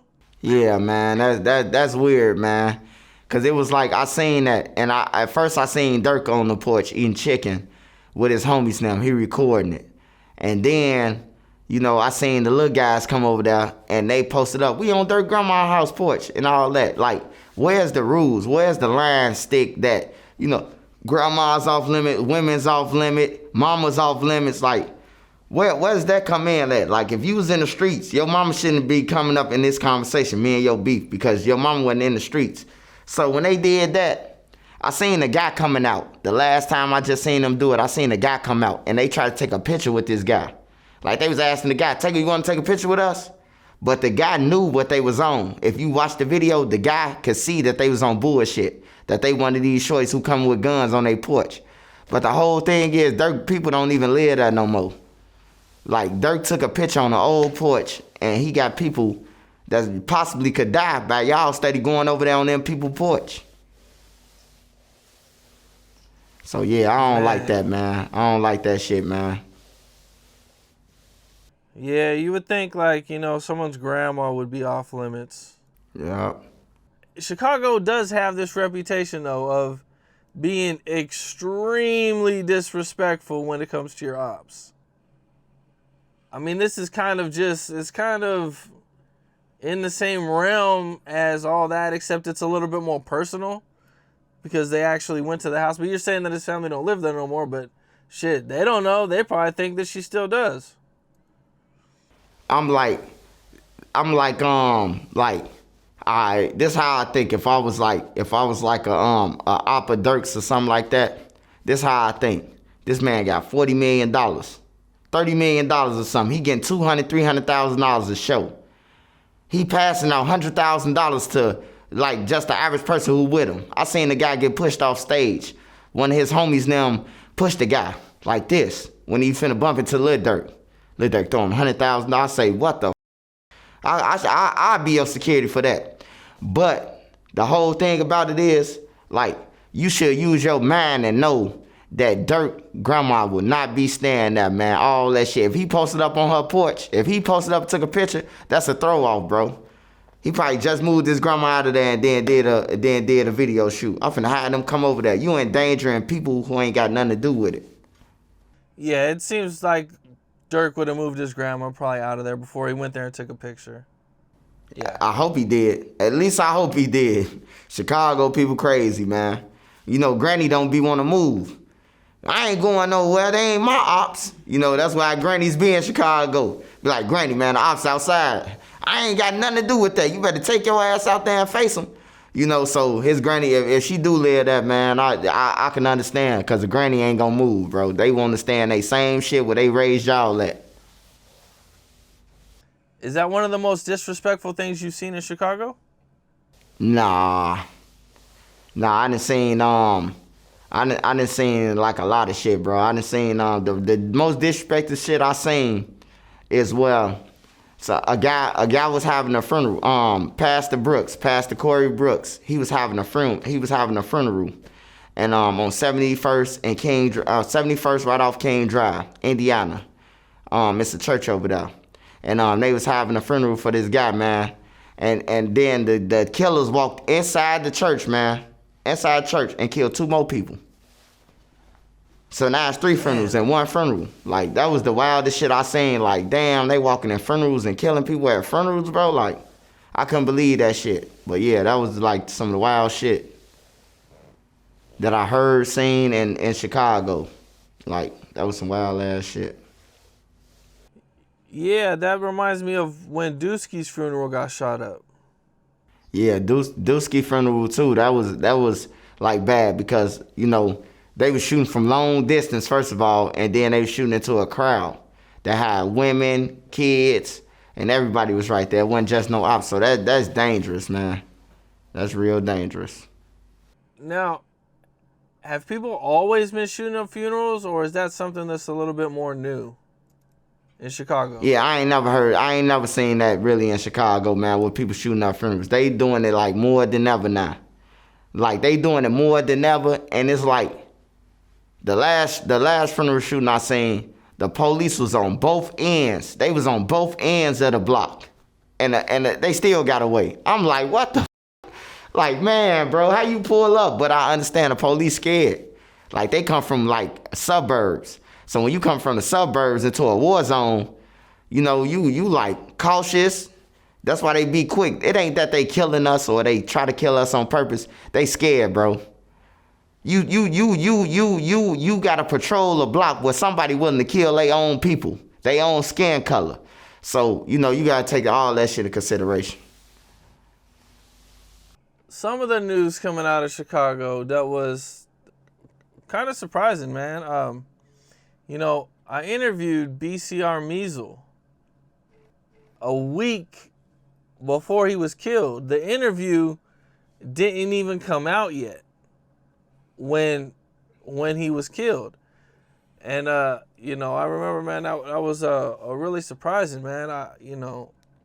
Interviewing somebody, you never expect, like, you're going to interview them, and then they're going to get killed a week later before the interview comes out, man. But real recently, J.H.E. Trav was arrested in connection with his murder. What'd you think when you seen that? I just did 4 years with Trav and Shawnee. Trav was in Shawnee with me. And so when me and Slutty was Sellies, Trav was on our deck. So I did all the time with Trav. He a smooth guy. And then Measle, his friend, So how I took it as, Measle probably punched somebody. He punched somebody out. And in the midst, probably guns was drawn. It was an accidental shooting. Like I can't see Trav backdooring him. Like I seen his sister say that her brother was backdoored and none of that. I can't see them taking them all the way to a hotel in a county that don't even play that shit. Like Will County, wherever they was in like Will County or they was in a worse county, bro. Like they hanging people. So like, I don't think he did. I think it was just he was trying to defend. Trav was trying to defend Measle from when he punched dude, and the gun went off probably. If that was the case, like I don't know Trav as no snake dude, bro. I don't know him as no snake dude. Well, the way that they caught him was they're saying that he got caught with the murder weapon. Why would he still have that gun on him after all that time? Them drugs. Bro, Them drugs, Cam. Them drugs them up, man. It's eating their minds up, man. Them drugs. Like that happened how long Measle been dead? A year and some change? Shit, man. I want to say like 2 years. Yeah, cause he did get killed, right? Yeah. He got killed like on the New Year's. Was it like 21 when he got killed? Yup, it was 21. Measle got killed in 21, yup. He got killed in 21. So yeah, to still have a gun and still, yeah, that's crazy, man. When I seen it, I couldn't believe it though. I couldn't believe it. But then I started seeing like people pointing the fingers like y'all backdoored my brother and all that, And I seen Mama Duck post like, we ain't backdoored. And I'm like, damn, they really think that like Measle love them. But, that's just how people think. That's the first thing they think, the verses, when their family members die. Instead of trying to help their family members getting out the streets, or you seeing your brother on the internet threatening people, playing with guns and shit, that's when you supposed to come in and tell him something good. But they wait till people die and then want to, they backdoored my brother. So, I know how it be. Yeah, man. Damn, man. Yeah, rest in peace, Measle, man. He was cool, man. Measle, I ain't thought, know him, but he you was know? he was like, I knew Duck loved him. I ain't know him, and I asked Duck about it. Like I always ask Duck, like, man, why are you around these dudes, bro? You need to get some people around you, bro, who, you know, and Duck would be like, that's family. They gonna ride or die for me, you know, and yeah, he was ride or die for Duck though. Yeah, man. The interview was super entertaining, man. Dude definitely had personality and talent, man. Yeah. Some of the news, some of the West Coast news that came out was about Eric Holder. And, you know, he's a guy that's been convicted of killing Nipsey Hussle. You know, he's got 60 years in jail. And the judge came out and said that he's going to have a real hard time in jail. And that, you know, he's going to have a green light on him. You know, all the gangs are going to be after him. You know, what do you think like a situation like that would be like in Chicago? If it was like similar circumstances? Oh yeah, it's gonna be the same way. Like if you get charged with, like, and you going through the jail system, like say Gavon or a Duck, for instance. Like if you would have killed one of them and you had to go through Cook County jail system, like they was gonna have a hard time, bro. They was gonna be fighting every day, like for real. But you know, when you go in them other places, like you probably end up with people who they don't give a they fighting for their life. You fighting for your life, so they like, you know, we don't care about that. But yeah, I know he gonna have problems, bro. And then like that's some goofy shit, bro. Like you took Nip, bro. You took a legend on the come up, bro. Like some hating ass shit. I don't know what it was about, like full circle, like did somebody send him or none of that, but that's some clown shit what he did, bro. Even if a nigga did call you a snitch or said something about you, nigga, you ain't had to kill him. Like, you know, I'm looking at it like damn, like he Nip. Like you could come up to him and be like, what's the problem? Like talk it out. Like this Nipsey Hussle. You know what I'm saying? Like if he said it, you know, he'll be a man enough. You'll think he'll be man enough to say it again if he did say it. Like that's how you approach somebody like that, bro. That caliber, you be like, man, did you say it, cuz? No, I ain't said it. Cause somebody could tell you that you said it, but if you ain't heard it from this person's mouth, then, you know, it's like, bro, you just did that shit for nothing. Or you just did somebody who hated him, that you just did a job for them and got him out the way. Yeah, man. Sad situation, man. You know, Nip, you know, he was loved out here, man. You know, a lot of people didn't really know all the community stuff he was doing until he passed away. Then it's like all this stuff started coming out, you know. I met Nipsey a couple times, man, and he was really cool. You know what I'm saying? He gave me like a little 2-minute little interview that he ain't have to do. You know what I'm saying? Like I showed up to one of his, it was a mixtape release. You know what I'm saying? He gave me a little quick little interview and everything, man. You know, he was always cool, man. Every time I met him or ran across him, you know. It was just sad to see something like that happen, man. Especially to a person who feeding people, man. Looking out for his community, doing shit like he did, bro. It's a sad loss, man. When we did our first interview, did you check out the comments? Yep, I checked out the comments, man. Did you see how everybody was calling you the Chicago TK Kirkland? Yeah, man, I'm honored, man. I want to actually meet that guy, man. I want to meet him one day, man, because they've been saying this since I came on YouTube. Oh, okay, so they already been saying that before the interview. Yeah, they've been, and I ain't know who they was talking about. They was like, man, he the TK of Chicago, and I never knew it was a real person.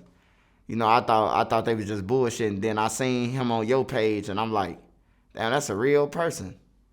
Yeah, man. You know, he knows a lot of people, man. You know, he was around for a long time. I mean, he even went on tour with NWA. You know, he got stories from everybody, man. You know, hung out with Mike Tyson, friends with Mike Tyson. You know, so that was pretty crazy when I seen them kind of like when I seen them, the fans connect you guys, man. Yeah, that was dope, man, and I'm honored, man.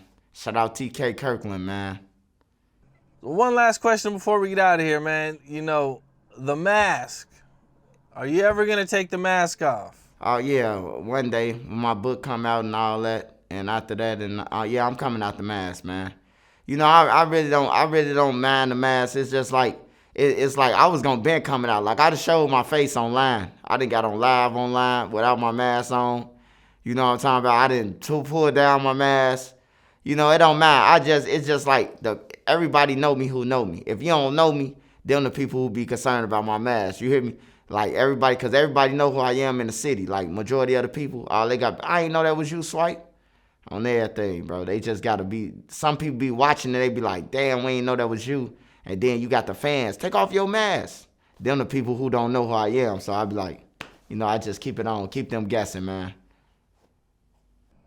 So there's no reason you're not worried about like dudes are gonna see you that you might have stuck up before or something like that? Nah, I ain't worried. At this point, man, I'm prayed up, blessed up, man. And I just stay prayed up, bro. I don't be worried about nobody.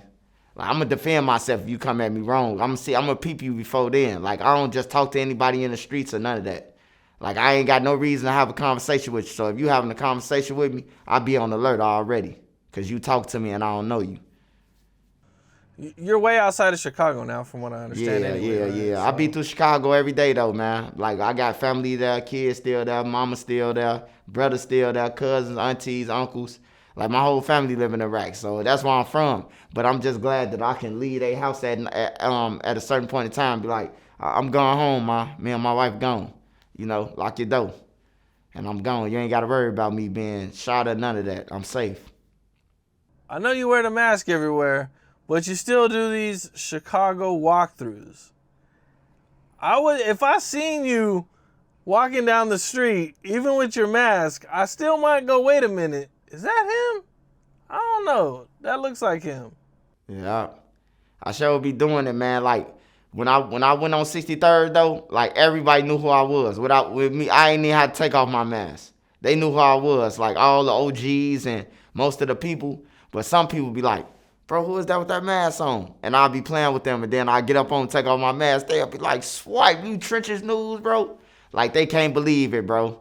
I get so much love in the hoods, man. They don't be mad at me, bro. Like a real nigga ain't gonna be mad at you for chasing a bag, bro. And they know we was all fucked up at one point in time. You know, they ain't gonna be mad. They don't recognize your voice? Some people do. Like me and my wife, we was in Rockford. No, Peoria. Yeah, we was in Peoria. We was in Peoria at the restaurant, at the chicken place, Rum Burgers.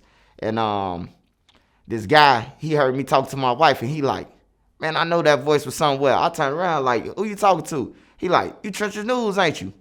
And I'm my alert up now. Now I got my alert up. I'm reaching and everything. He like, man, I listen to you, bro. All my people in the crib, man. Like it be like that, bro. Everywhere I go, man, they be like, man, we proud of you, bro. We glad that somebody from our city on, man. Well, that's what's up, man. You know, shit, man, keep doing your thing, man. You know, you got the internet going crazy. I know you just got a big boost, you know what I'm saying? So, shit, man, it's just going to keep growing from there. Yup, on the road to 100K, man. Shout out Cam Capone News, man. I appreciate it, Cam, man. I've been waiting to get to you, man. I say, hey, look, my goal, I don't even care about no jumper or none of that. No Vlad or none of that, man. If I make it to Cam, bro, that is a Vlad. That is a no jumper. That is, you know. And that's how I always taught myself, bro. I'm humble, bro. So I appreciate it, man. Appreciate you letting me on your platform, man. And I hope we have many more, man. Many more to come. Well, that's what's up, man. Definitely, man. I look forward to it too, man. You know. And good luck with everything, man. Yup. All right, bro.